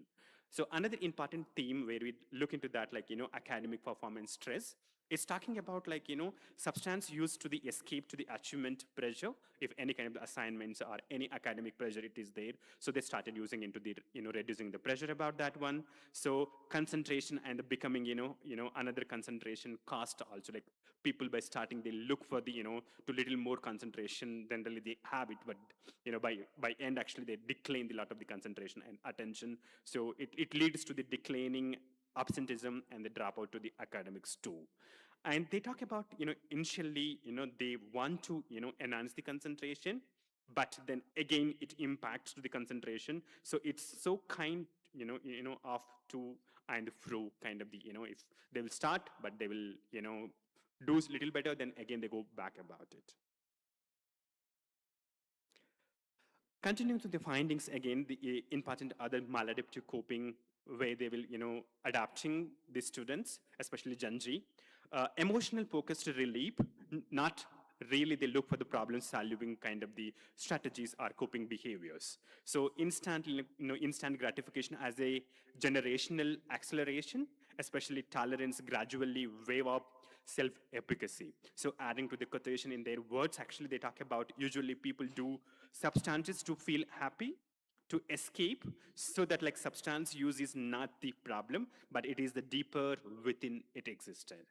And the adding to the another important theme derived from them, family gaps and supervision. So currently a lot of the nuclear families, dual earning homes, and less monitoring on the kids. Actually it is happening below 25 or less than age group of that youth, adolescents and young population.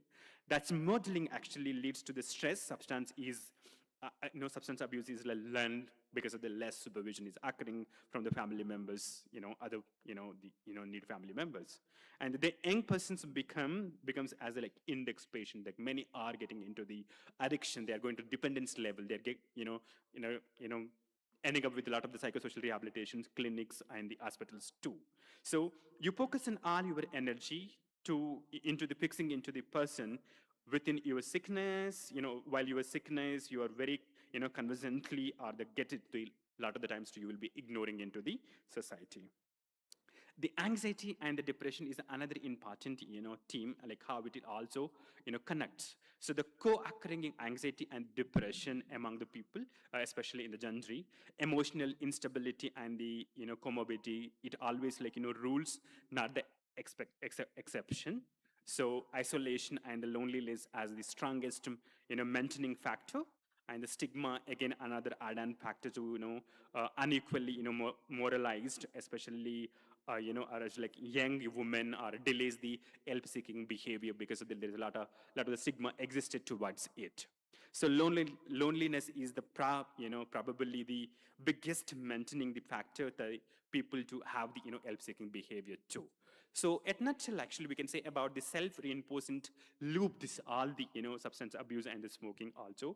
It's like we can see in the conceptualize the issues, the peer belongingness, the lot of the initiations for the peer belonging, like if you want to be peer group or in group, out group, like if you want to talk about that, they if you want to be part of our group, then you should be initiated all those things about it. Then again, stress that leads substance as a coping strategy. Then again, uses the academic or family strains. Then the strains leads to the isolation and the low mood. That again, stigma to delay in the help-seeking behavior. So effective response cannot be targeted to the individuals alone. It should be their more systematic level. From the insight to the action, like whatever we got the insight from that, we should also have the implication and the insight to the action. To prevent early is the most important. Addressing the peer norms and the digital exposures directly with the Gen Z, and the not warning alone, teach the mechanisms of the dependence of the substance and the smoking too. And the building the coping skills are the strategies, especially equip the youth with the problem-focused, emotional regulation skills as a real alternative for the two substance relief. The another engaging the family is also very important, where we can see a lot of the lack of the supervision and a gap for the Gen Z. So psychoeducation at the strengthens the supervision, especially communication, family therapies. That's all are important things. So therapy where it is also maintained the use. So the reducing the stigma, again coping, and I think I need to stay. Yeah. So the reducing stigma also very important. There is reframing the addiction into the health conditions, addressing the awareness and the judgment as a young woman, and the clinical biasness also. Integrated and a tailored care, use of the MET, especially relapse prevention, CBT, tailor-made each person, and detax to the only the severe withdrawal too. The going to the community level is a very important. Again, the shifting from the micro or macro, the school level, neighborhood, based on the prevention of the youth mental health programs are very important for the preventing into the substance as well as the smoking among the Gen Z nowadays. So the substance overall, the takeaway is for that, substance use in Gen Z is a psychosocial system. It is not not private choice of the individual. They are part of the psychosocial system. Peer culture, academic pressure, coping, and the family and the mental health interlac, reinforcing the one another. It is not independent each, themes which we divide. It's all are the interlacking each other. So the prevention, family-based work, stigma reduction, integration of the youth mental health programs delivered across the clinic, family, community are essential to reducing into the substance abuse and the smoking in the Gen Z. Thank you so much. Open for the questions.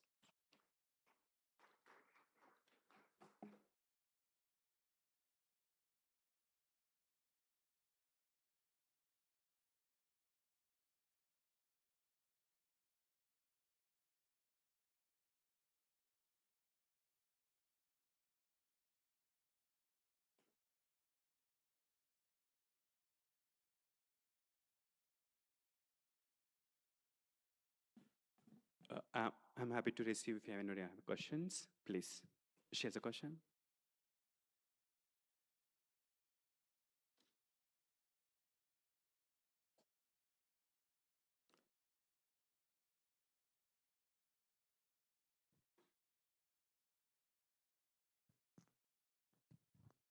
Thank you. My name is Paulette. I'm from the United Kingdom. Okay. I work as a family counsellor with young people, and just hearing about what you said about substance misuse, the issues that we have now is more around about vaping and young people seeing this as being a way to be part of the crowd, as opposed to looking at traditional substance uses like smoking, tobacco. And I'm wondering even so around the alcohol, whether we're seeing less around excessive amounts or even amounts of alcohol, and whether young people are finding other ways other than vaping. We talked about substance misuse and about drug use, but I'm wondering what else young people are doing and whether it's depending on the region or whether it's a cultural thing as well, what's acceptable.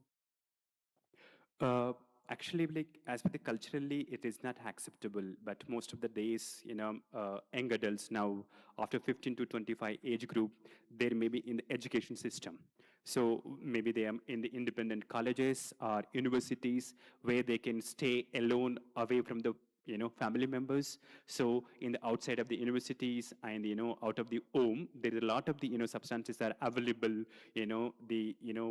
The nearby the communities are nearby the universities also. So that is the thing. Like it's like the regionally, culturally, it is not acceptable below 18 years. They can have it, but still, like this, like really not following the young adults and kids. Like they say commonly they see the peer group members and they following them to become, friends with them or to becoming as a part of their group. So it has been, people are using about it. Did I answer your question? Thank you.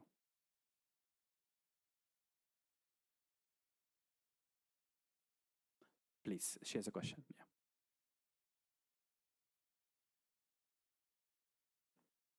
Can you give the mic over there?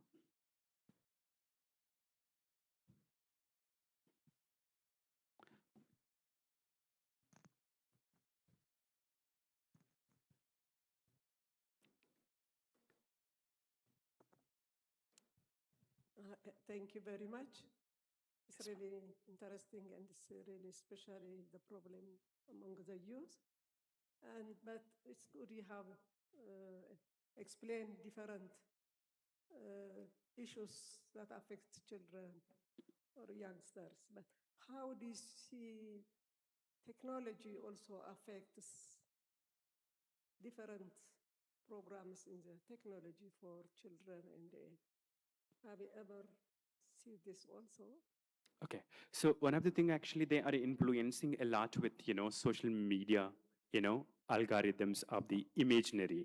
So it's also we also come up with one of the themes saying about, so the students are young people are like especially Gen Z is influencing a lot by the social media or different kind of the online things actually, as like one of the theme which we derived that like the vaping is like a lot of the products like a lot of the the propaganda is coming like it is not harmful, you can use, you can't, get the dependency, but it is not really not like that. So the people are getting into that kind of the programs where we can see without anything proper or scientific information provide, verifying, they also getting into the using into that. So there's like many, like if it really looking into this way, like in the many kind of the, influenced by the media. So for the intervention also, like, people are more indulgent nowadays into the, media online system. There's a many of the, apps are coming up, apps are there, psychosocial intervention program for the smoking cessation, which we also develop as a part of the intervention by the NIMANS. So it can be accessible by the many people or young people. They can also see the, how they can also, cessation for the smoking and, substance abuse reduction, especially we have a certain kind of the, how they can also reduce the lot of the preventive, strategies also can be see through the technologies too also.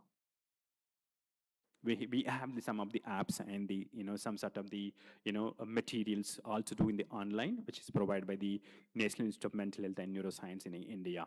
And apart from that, like we have a telemanas where we can have a helpline. So any adult or any young people can, just like if they distress with any substance abuse, they want to, write up that one. They can also have a connect the people. They can call them. They can also like, talk to the people, like, especially in the trained counselors too. Is that I answer your question? Thank you. Thank you, ma'am.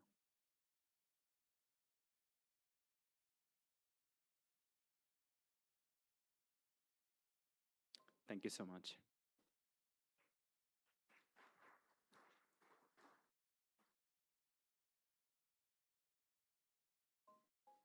Thank you so much. Thank you so much, Sadananda. And the next presenter will be Arti Jagannathan. Okay. And she will be presenting on ethical dilemmas in the use of digital social work in India. How do I? Jumbo, to everybody present here. I bring warm greetings from the National Institute of Mental Health and Neurosciences, NIMHANS, Bangalore, a tertiary care hospital under the Government of India. I'm also here representing our Indian Society of Professional Social Workers, the Association of Psychiatric Social Workers, India, and my institute, NIMHANS, Bangalore. The COVID pandemic brought all of us to a reality of digital technology, and digital social work became a very important area that social workers had to adapt to suddenly. However, in keeping with understanding the nuances of digital social work, a lot of social workers forgot to look at possibly what could be the ethical challenges or the ethics that they need to adhere in order to practice digital social work. I am a psychiatric social worker from a mental health institute, and today's presentation will focus on digital psychiatric social work, the ethical dilemmas that psychiatric social workers go through in the use of digital social work in India. How do I move? I can just move? No, I don't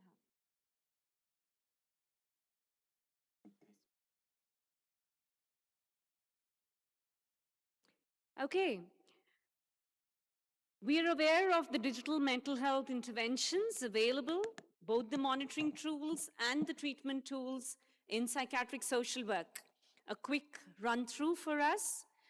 The monitoring tools help us to track medications, the mood, the sleep, and other health parameters, and they can be either manually put or automatic.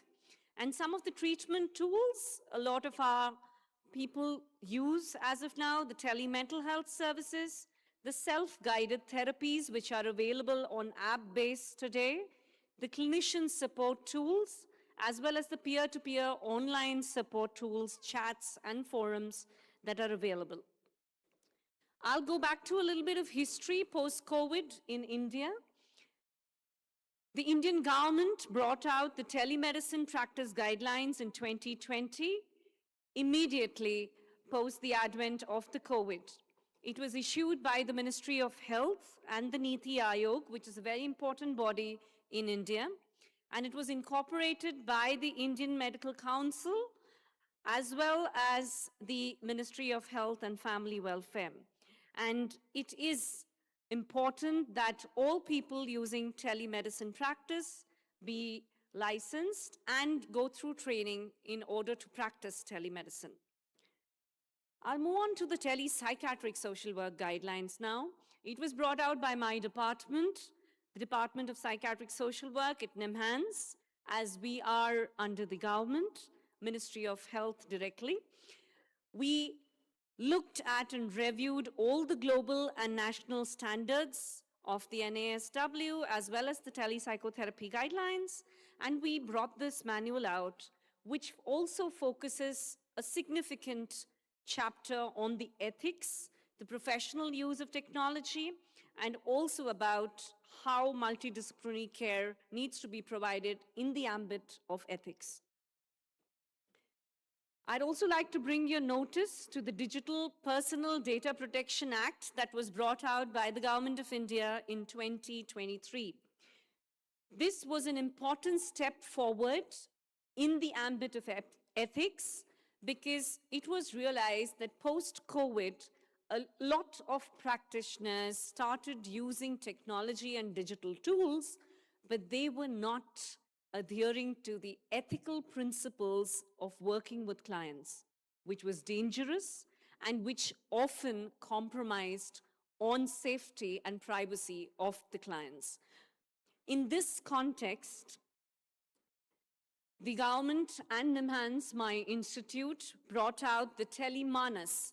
Manas is mind, the mental health helpline, which is a national helpline by the Ministry of Health and Ministry of Health and Family Welfare. And they trained counselors and accredited them in providing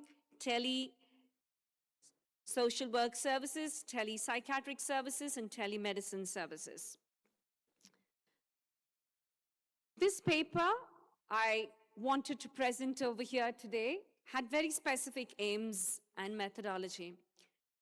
I wanted to examine the landscape of digital mental health practice in India, which I've given you a snapshot of, and I wanted to identify the core ethical principles and the core ethical challenges that Indian psychiatric social workers went through, and possibly they're not even mindful of the same when they practice using digital tools. So what did we do here? We reviewed a number of ethical guidelines, regulatory frameworks. The list is given in the PPT slide.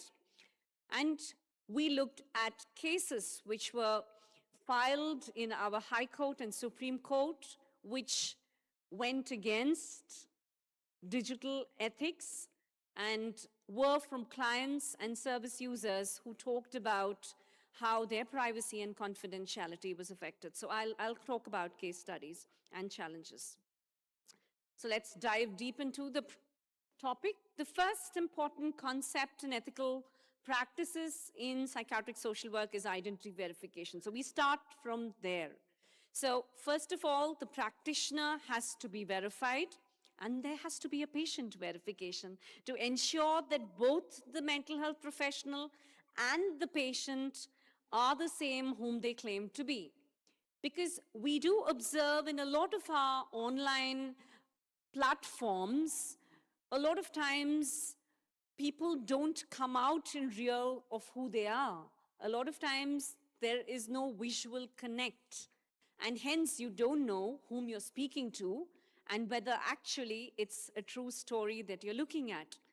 This is extremely important, especially in terms of suicide and emergency and crisis intervention, because you could have a practitioner on one side who is very concerned, and on the other side, you have a client who says, I want to attempt, or I am going to attempt suicide, but it may be a prank call. Then what do? Then what about the ethics of the entire scenario? So it's important that certain must be done, which the Government of India has laid. We should display the name, qualifications, registration, contact details. Registration with a registered council only can practice telemedicine and telepsychiatric social work, and credentials should be visible on the digital platform. The same holds true with the patient verification, where we insist that all the socio-demographic details of the client should be made available. For minors and dependents, the caregivers must verify, and verification needs to be done via text, email, video, or secure login platform. Only post-verification of both sides do we move into the practice domain itself. That's the first step. The second is the informed consent, which again forms an extremely important part, because this has repercussions for data privacy as well as for marketing and other aspects, which I'll come to. So voluntary agreement of the patient to participate in a telepsychiatric care session also is important, because a lot of times online, the details of the informed consent are not delineated as much as it is done in person. It's just a digital form which you go through, and maybe you skip, like you skip a WhatsApp message and you just press a tick. So how much has the client actually understood about data privacy and data protection is something that needs to be discussed in the first session of the telepsychiatric social work session before moving in. And of course, for minors, you have to have the assent from the legal guardian. I mean, assent from the minor and consent from the legal guardian. Documentation, again, becomes extremely important, where written or recorded or digital acknowledgement of the consent needs to be taken into consideration. The patient's competency in capacity to consent is a very big thing in mental health. Whether they have the capacity to consent has to be assessed before taking the consent, otherwise it can be tested in the court of law. The next is confidentiality and privacy, another very important ethical component that psychiatric social work practitioners need to take care while counseling. The practitioner's responsibilities, in brief, I think use secure platforms. That's very important for documentation and for communication. Use encrypted channels, password-protected systems to prevent unauthorized access, and of course, maintain confidentiality of patient records that we're taking in, including the audio, video, and chat messages. Patient rights are extremely important, confidentiality and privacy, the right to refuse recording, but I cannot deny the right to counseling sessions, even if they deny the right to record the session. Right to access their own health records and recordings, and right to know how their data will be stored. Of course, the legal frameworks in India are governed by the Mental Health Care Act of 2017, the IT Act of 2000, and the other data protection acts. Any breach of confidentiality can lead to legal consequences under the Act of the Government of India. Data protection is a very important aspect which is coming about in the last few years, especially since there have been a lot of ethical breaches in counseling sessions. The duties that the practitioners need to perform, as we already have mentioned about encrypting the platforms, maintaining confidentiality, safeguard systems, role-based access controls, audits, and disaster recovery and breach response mechanisms, and of course, patient rights we've already discussed about for data protection.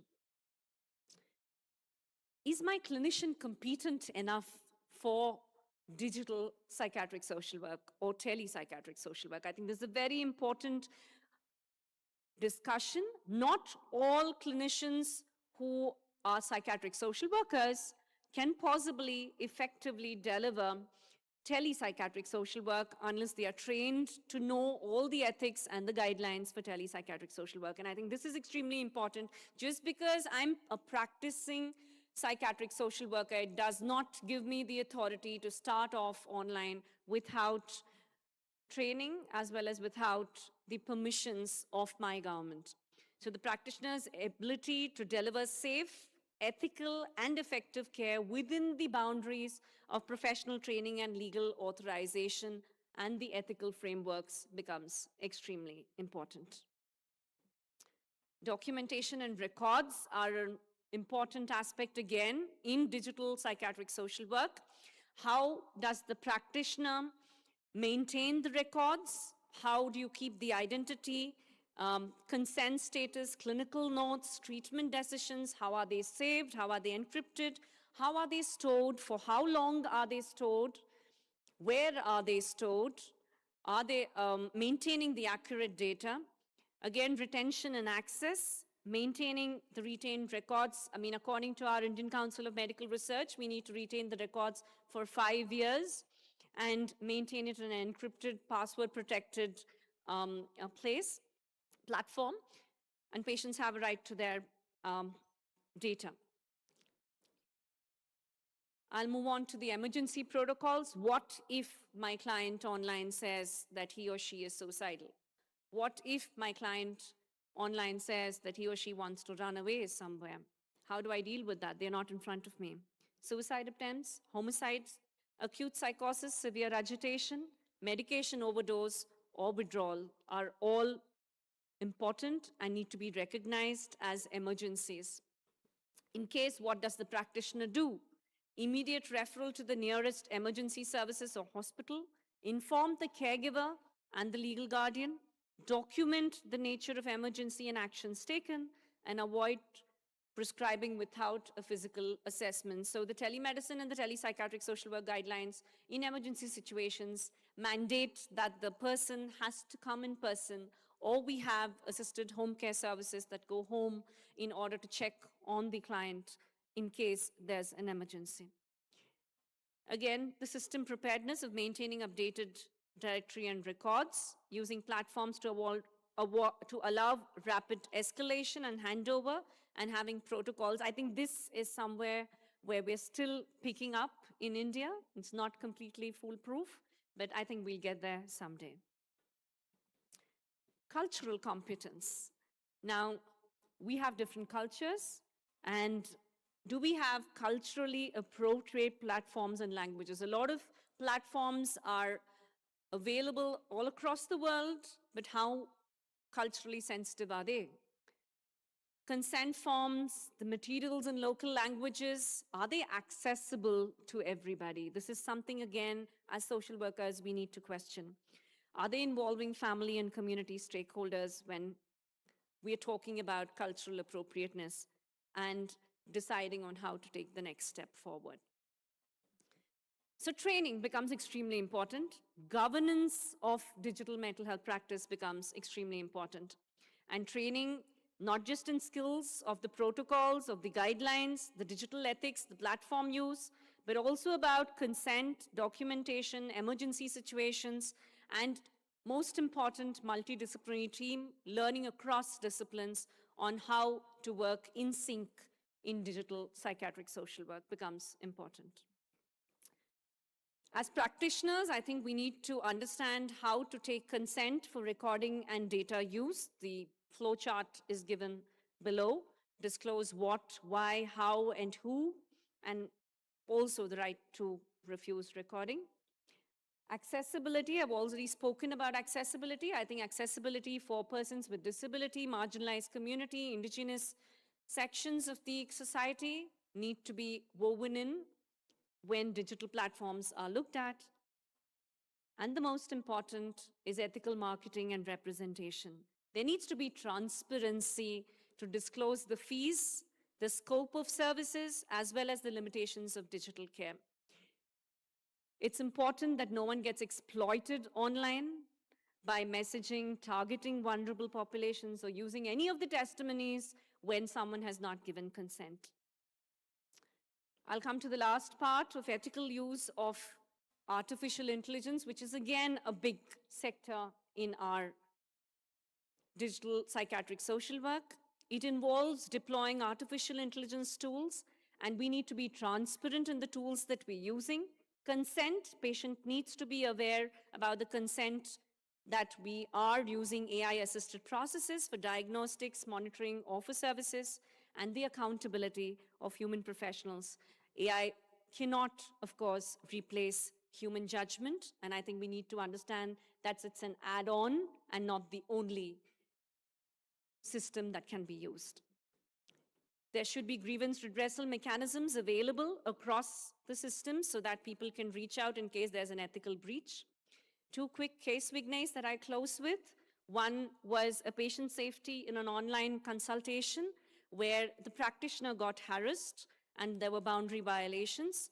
It's important in this context to protect the practitioners online, and we need to have ethical safety protocols for harassment laws and platforms for accountability, which I think will come up slowly. We're not yet there. Another case of data breach in a large hospital that happened in 2022. There was a ransom attack and a data leak. There were leaks of thousands of records, medical records, and confidentiality and privacy was compromised. How do we handle this ethical breach? Through data security and through records which need to be maintained and backed up. In conclusion, navigating ethical challenges in digital care as a psychiatric social worker in today's age of technology-driven society, I think is extremely important, and we need to remember 5 things.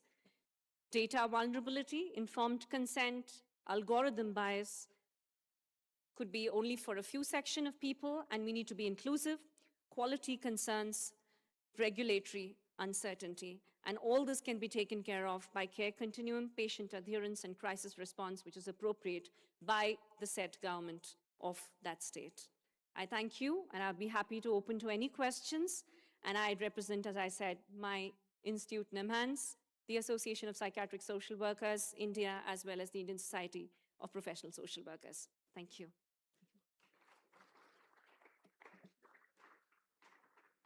Any questions? As there are no chairperson, I think I'll take that role also. Any questions? Be happy to answer.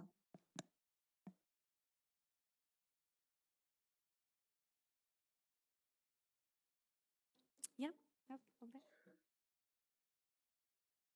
Anybody with a mic? Oh, she's getting the mic. Yeah.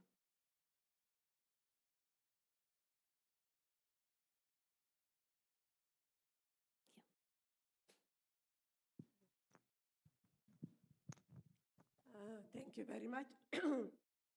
It's really very impressive, and this is very important in this time, especially also in Africa. And this is really one issue which we have to take away. My question is very simple. I don't know, how do you families and the guardians approach this? Do they pay, is there any payment for this? Because many poor communities, poor families have so many problems in their household. So I'm not sure about how the situation is in Africa, but in India, as I said, we have 2 different systems. We have the government system and the private system. The government system, as I showed you, the Telemanas, is completely free of cost. And you just need to dial a toll-free number, and it's being handled by the Ministry of Health and Family Welfare, Government of India. However, if you do approach private practitioners, they will ask for a fee in order for the services, whether it is family or others. So I'm not sure about the system in Africa over here.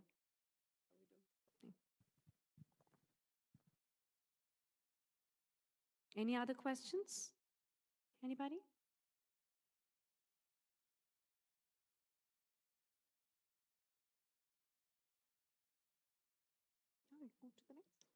All right, thank you. Thank you so much. Thank you.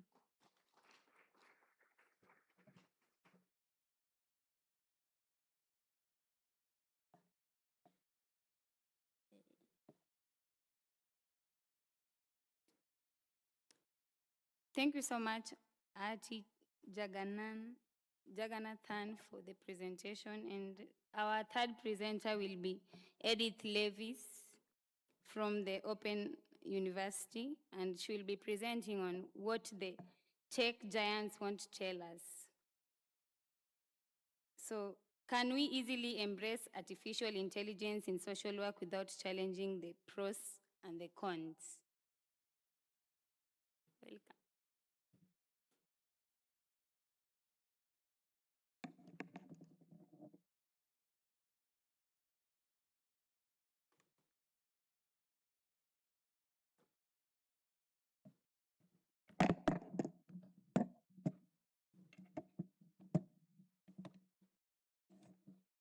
Good afternoon, everybody, and just to say welcome, Karibu, and thank you for choosing to attend this presentation.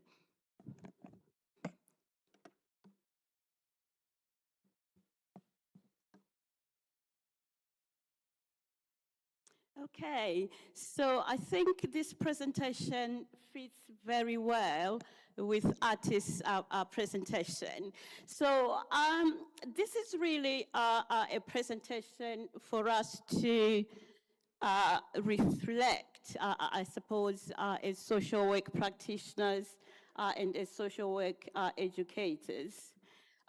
So this is really about looking at how AI and power, going back to what Ati was talking about as well on AI ethics and governance that remain dominated by the global north, in particular America, of course, and then recently with China also taking the lead.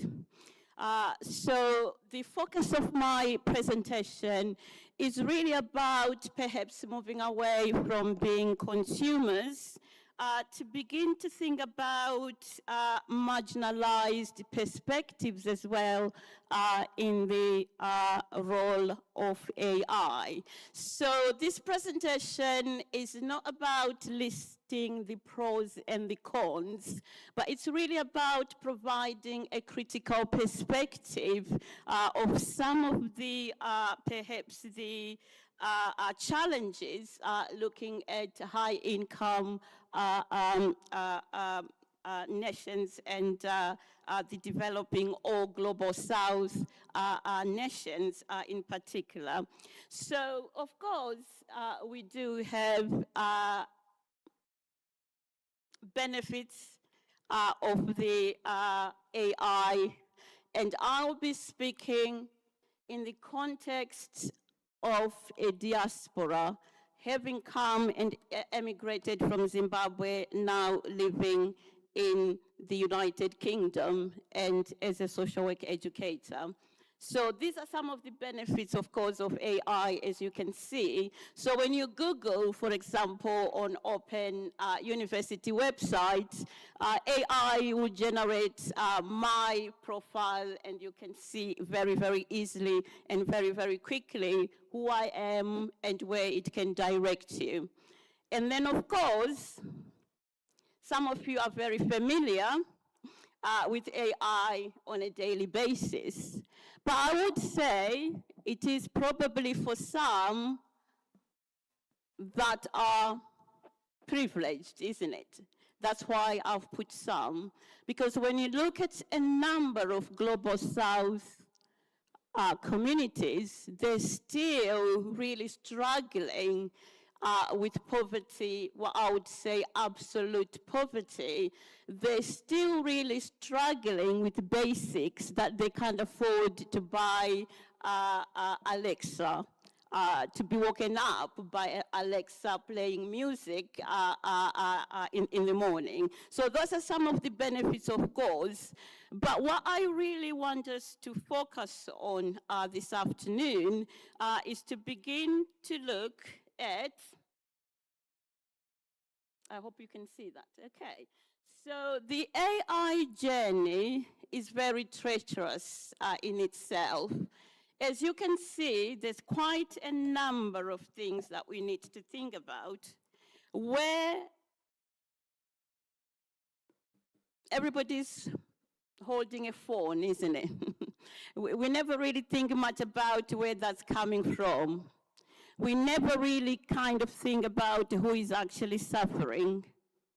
We never really think about the DRC rather, the coltan, which is in every device. We take it so much for granted. Yet when you look at the definition of the International Federation of Social Work, we're talking about human rights. We're talking about employment rights. We're talking about social justice. Yet we still live in a world where that doesn't exist. But then the other world is enjoying the privilege. We are oblivious sometimes, aren't we, to the wars and the suffering. So the reason I picked up the tech giants is because they are responsible. And as consumers, we are complicit as well.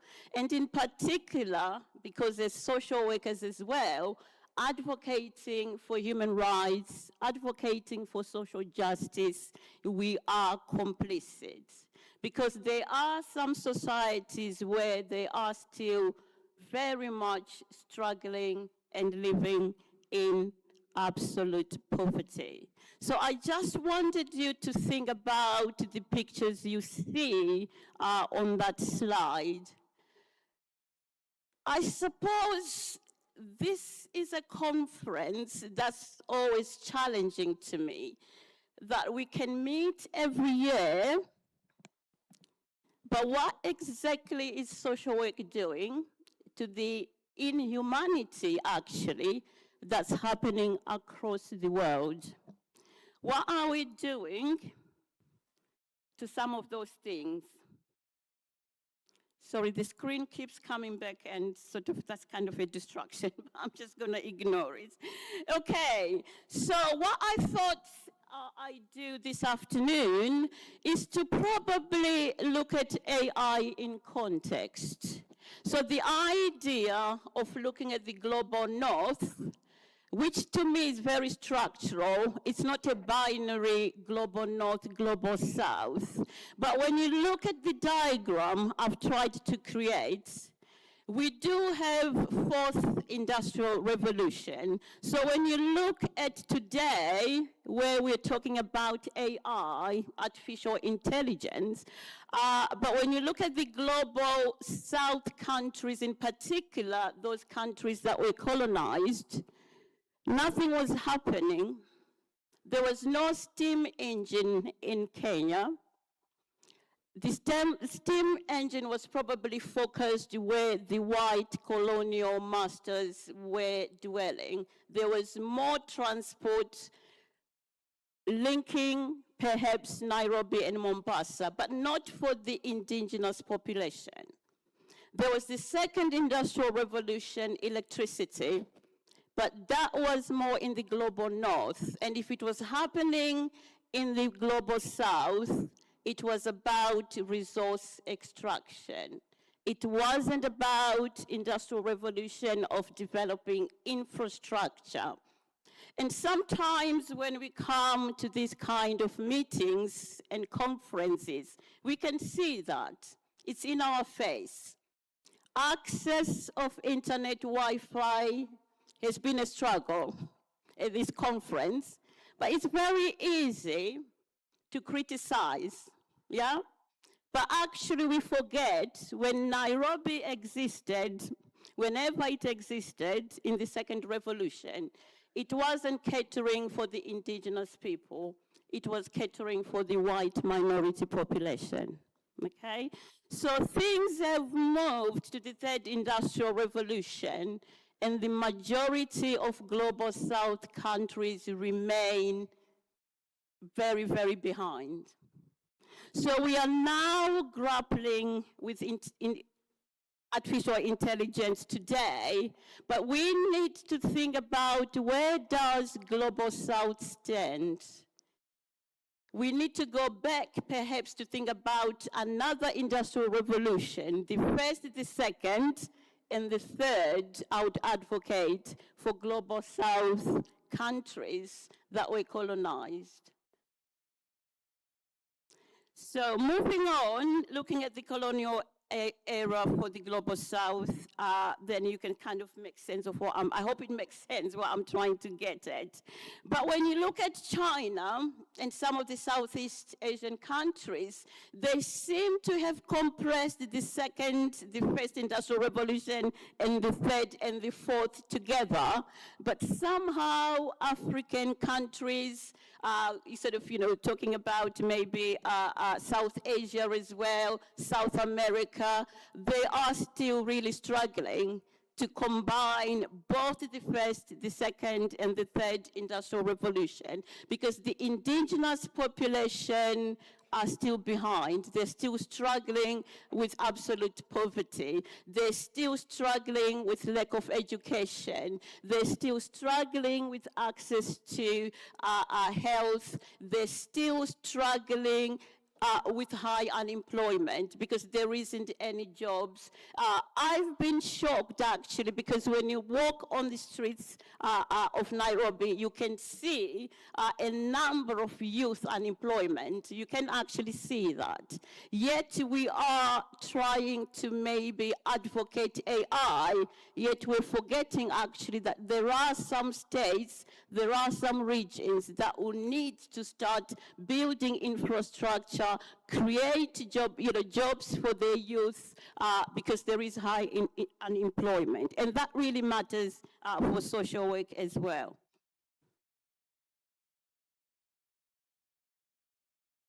Okay, so moving on, I just wanted us to sort of maybe think about who are the tech giants. I think we're all aware who they are. But when you look at the picture that I've put up on the slides, they're very much predominantly in North America, as I said. And of course, we can see more tech giants coming up and evolving in China as well. So we really need to think about how AI is also developing in the global South, but global South is not dominating the market. So what does that mean in the distribution of power and in the challenges faced by global South and the dominance of the tech giants?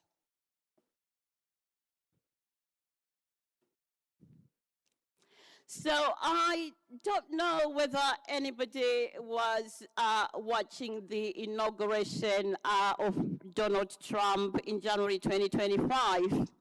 And I could see that we were going to be in trouble because he was surrounded by tech giants.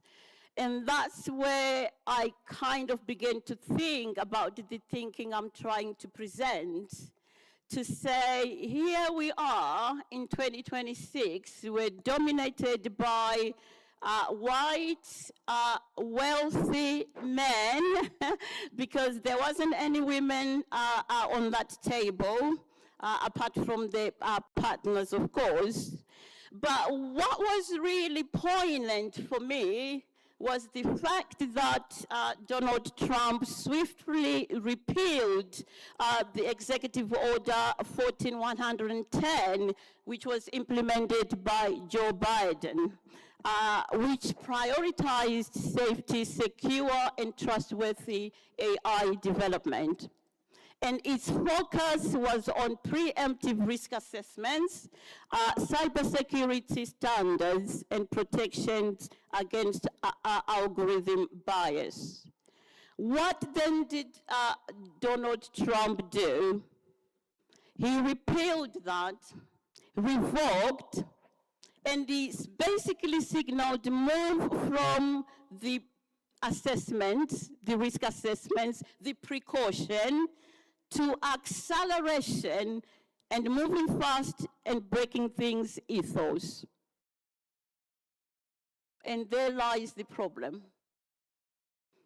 A potential trouble for non-accountable AI developments we're beginning to see.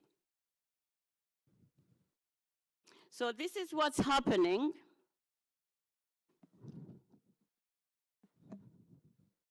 In our world today, while as social work practitioners, social work educators, we're watching.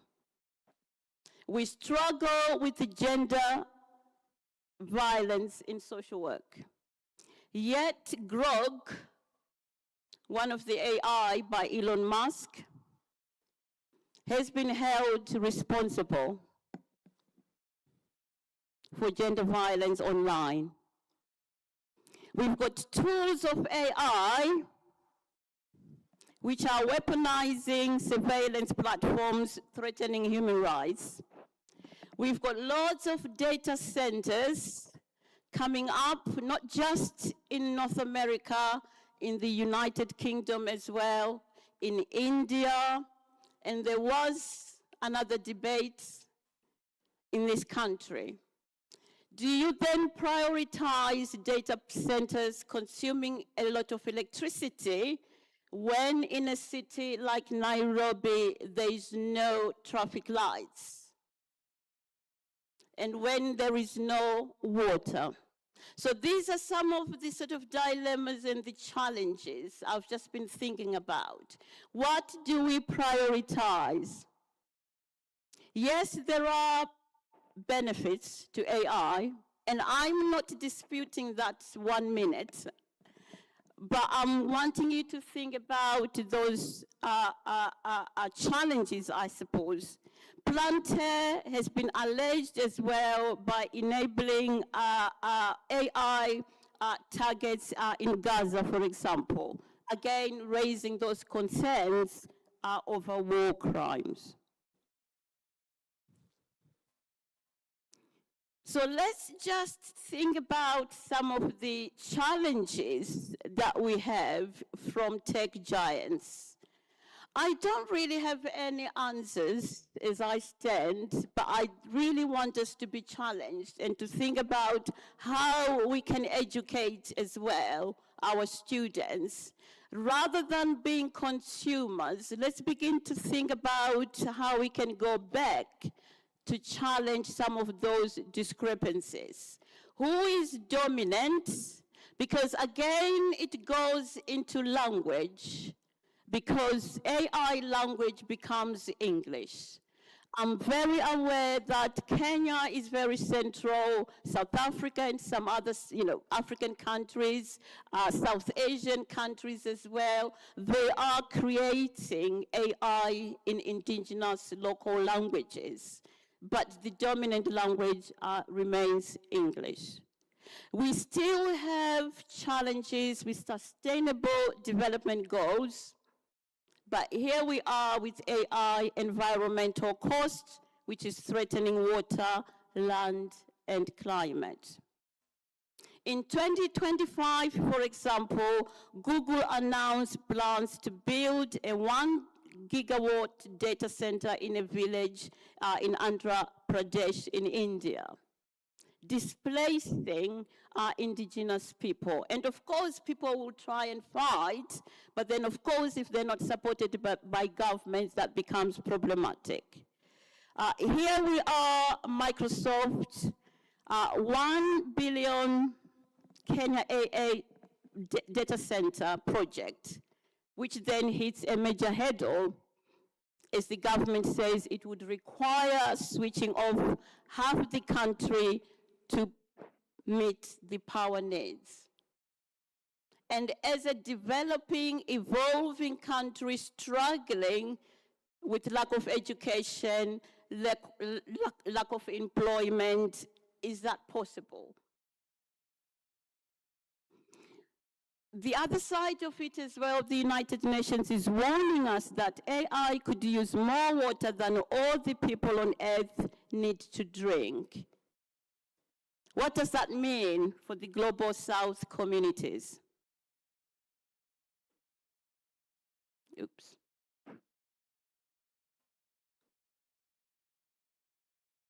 I can list so many cons of AI.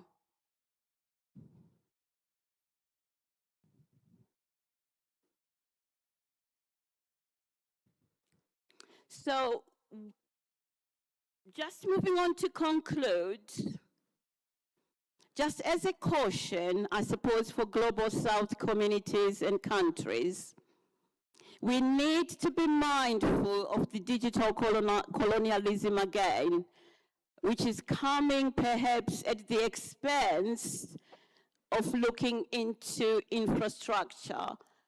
What I would say our own industrial revolution, looking at this first, the second, and the third industrial revolution, to make sure that the local communities do deserve education, sanitation,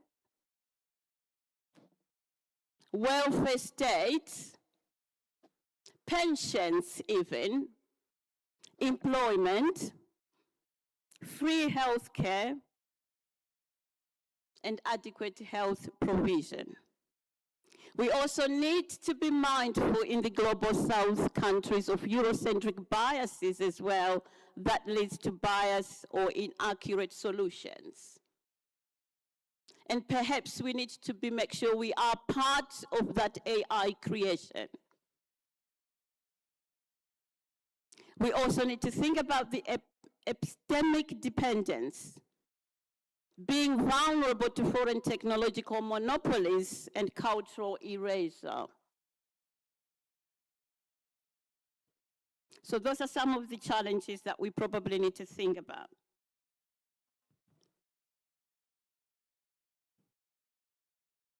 It's not all doom and gloom, I suppose. There are some countries that are beginning to come up with responsible AI, which is empowering local people, partnering with local AI innovations and policy. And I know that is happening in this country. I know it's happening in India. We've just seen previously the presentation. And I know that's happening a lot in a number of countries in South America. So that's my presentation, and thank you.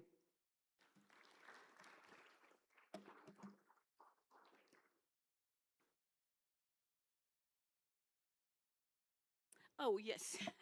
Are there any questions, any comments? And I suppose any thoughts, really, because I think we need solutions. Because we tend to come to conferences and we don't really find any solutions. Thank you.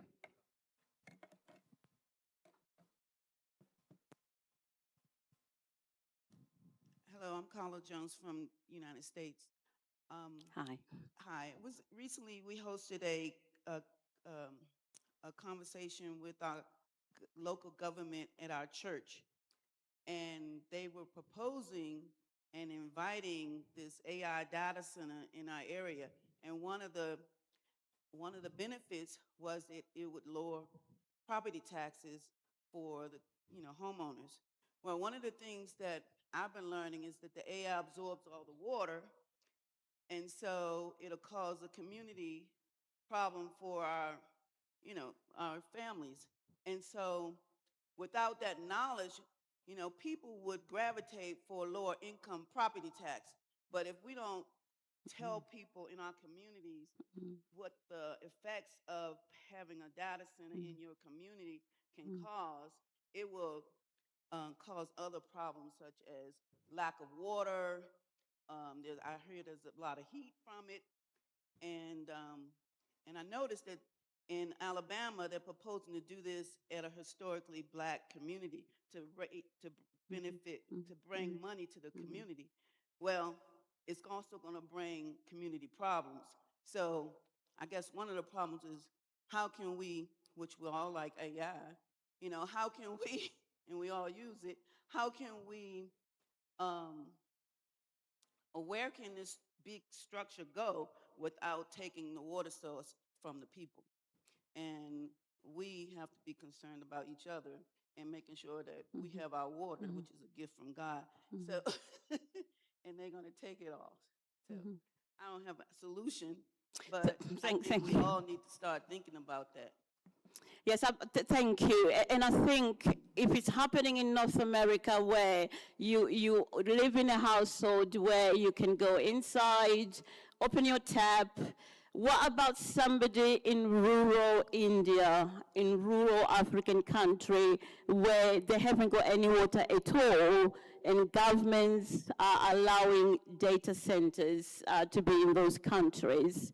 So those are the challenges, really different sort of environments, and the environmental damage as well of the data centers is coming up is another issue as well. Noise, pollution as well.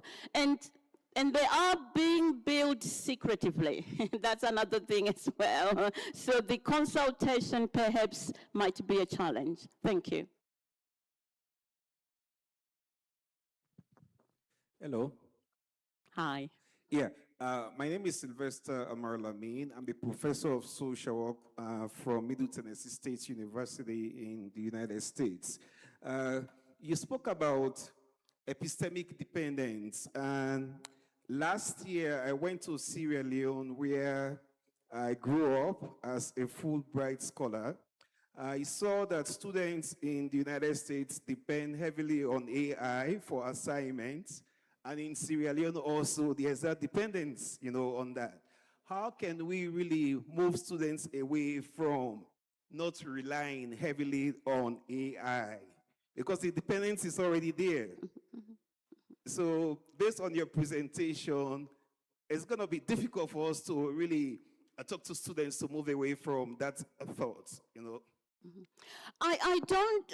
I'm sorry if my presentation came across as I'm saying don't use the benefits of AI, because I think actually my first two slides I used AI, and I think we need, and that's why there are pros and cons.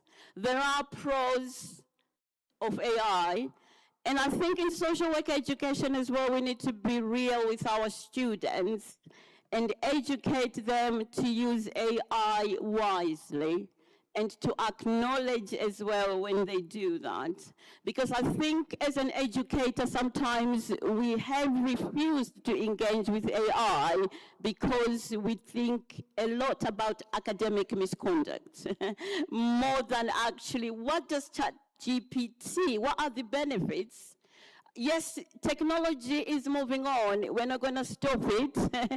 And I'm not advocating stopping it either. But it's about trying to really have open discussions about what it is, and also understanding what AI is as an individual social worker, as an individual social work practitioner, as an individual social work student, and navigating it. It's a big, massive area, and to be honest with you, I don't have any answers, but no way am I advocating not to use the advantages of AI. There are, but let's have discussions about it. Let's look at the pros, let's look at the cons of AI, and let's have an open discussions. And in the process of that, if we can find solutions, we're not going to fight the high-tech giants. They are billionaires, they are influential. There's a lot of propaganda as well. So the rise of neoliberalism is impacting social work. Are we engaging with that narrative as we are dominated by capitalism? Because that's what it is, at the expense of marginalized communities that we work with in social work. And that is a challenge, I think, for us as social workers. Thank you.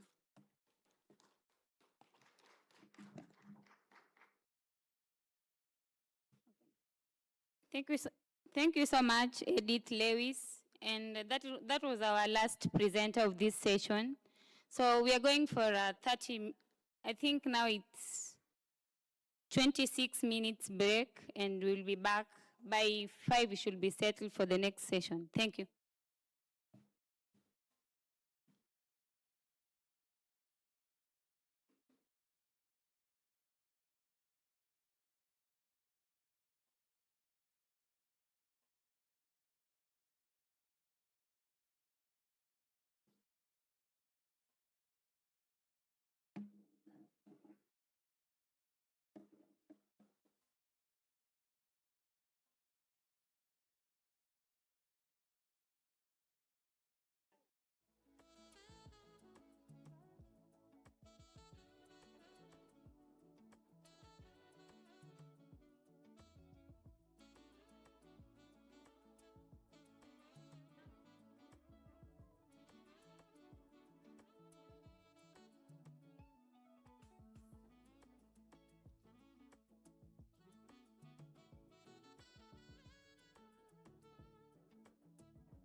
Impact of social work. Social work is important. And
nice.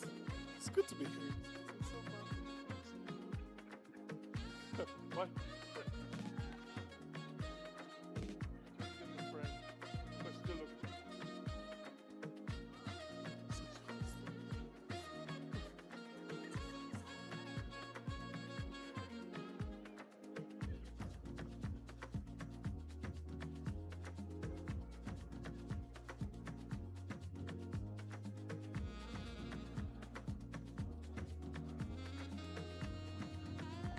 Shooting కింద అది కనిపిస్తుందా? అబ్బో sorry, ఎన్నో ఆన్లో ఉన్నాయి. వచ్చినాయా?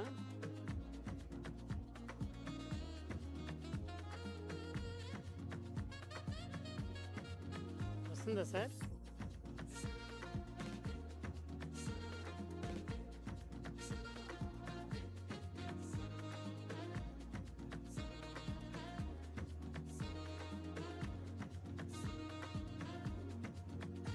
వచ్చిందా sir?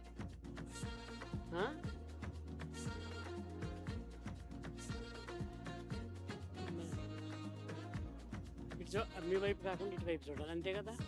మాట్లాడుతున్నాం కానీ వర్కింగ్ స్టైల్ అయినా డిఫరెంట్గా ఉంటుంది సార్. వచ్చింది అది కింద.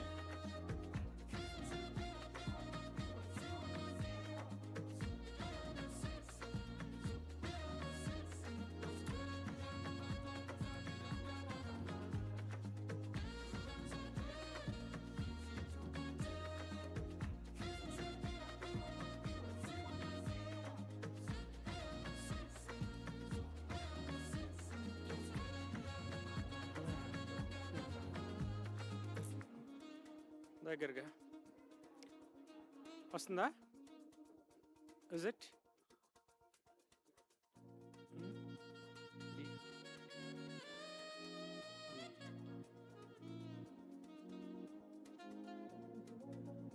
ఓకే.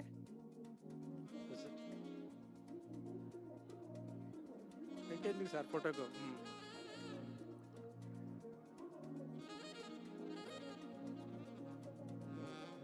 సైడ్ నుంచి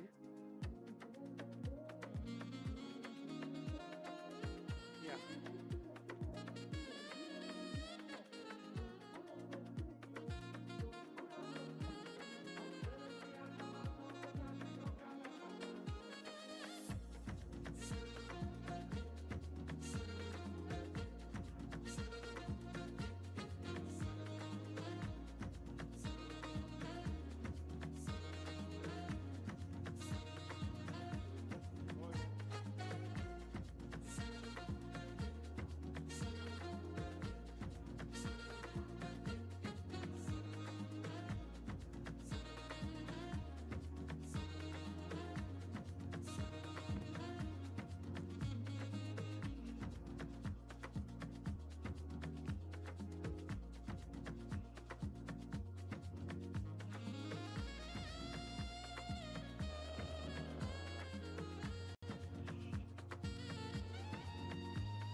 Okay.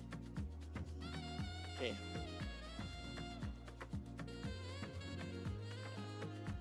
Okay, thank you, man.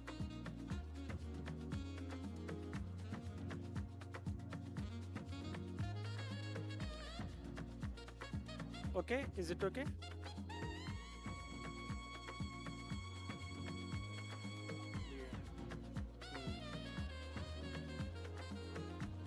ఈ సైడ్ నుంచి మన ఈ సైడ్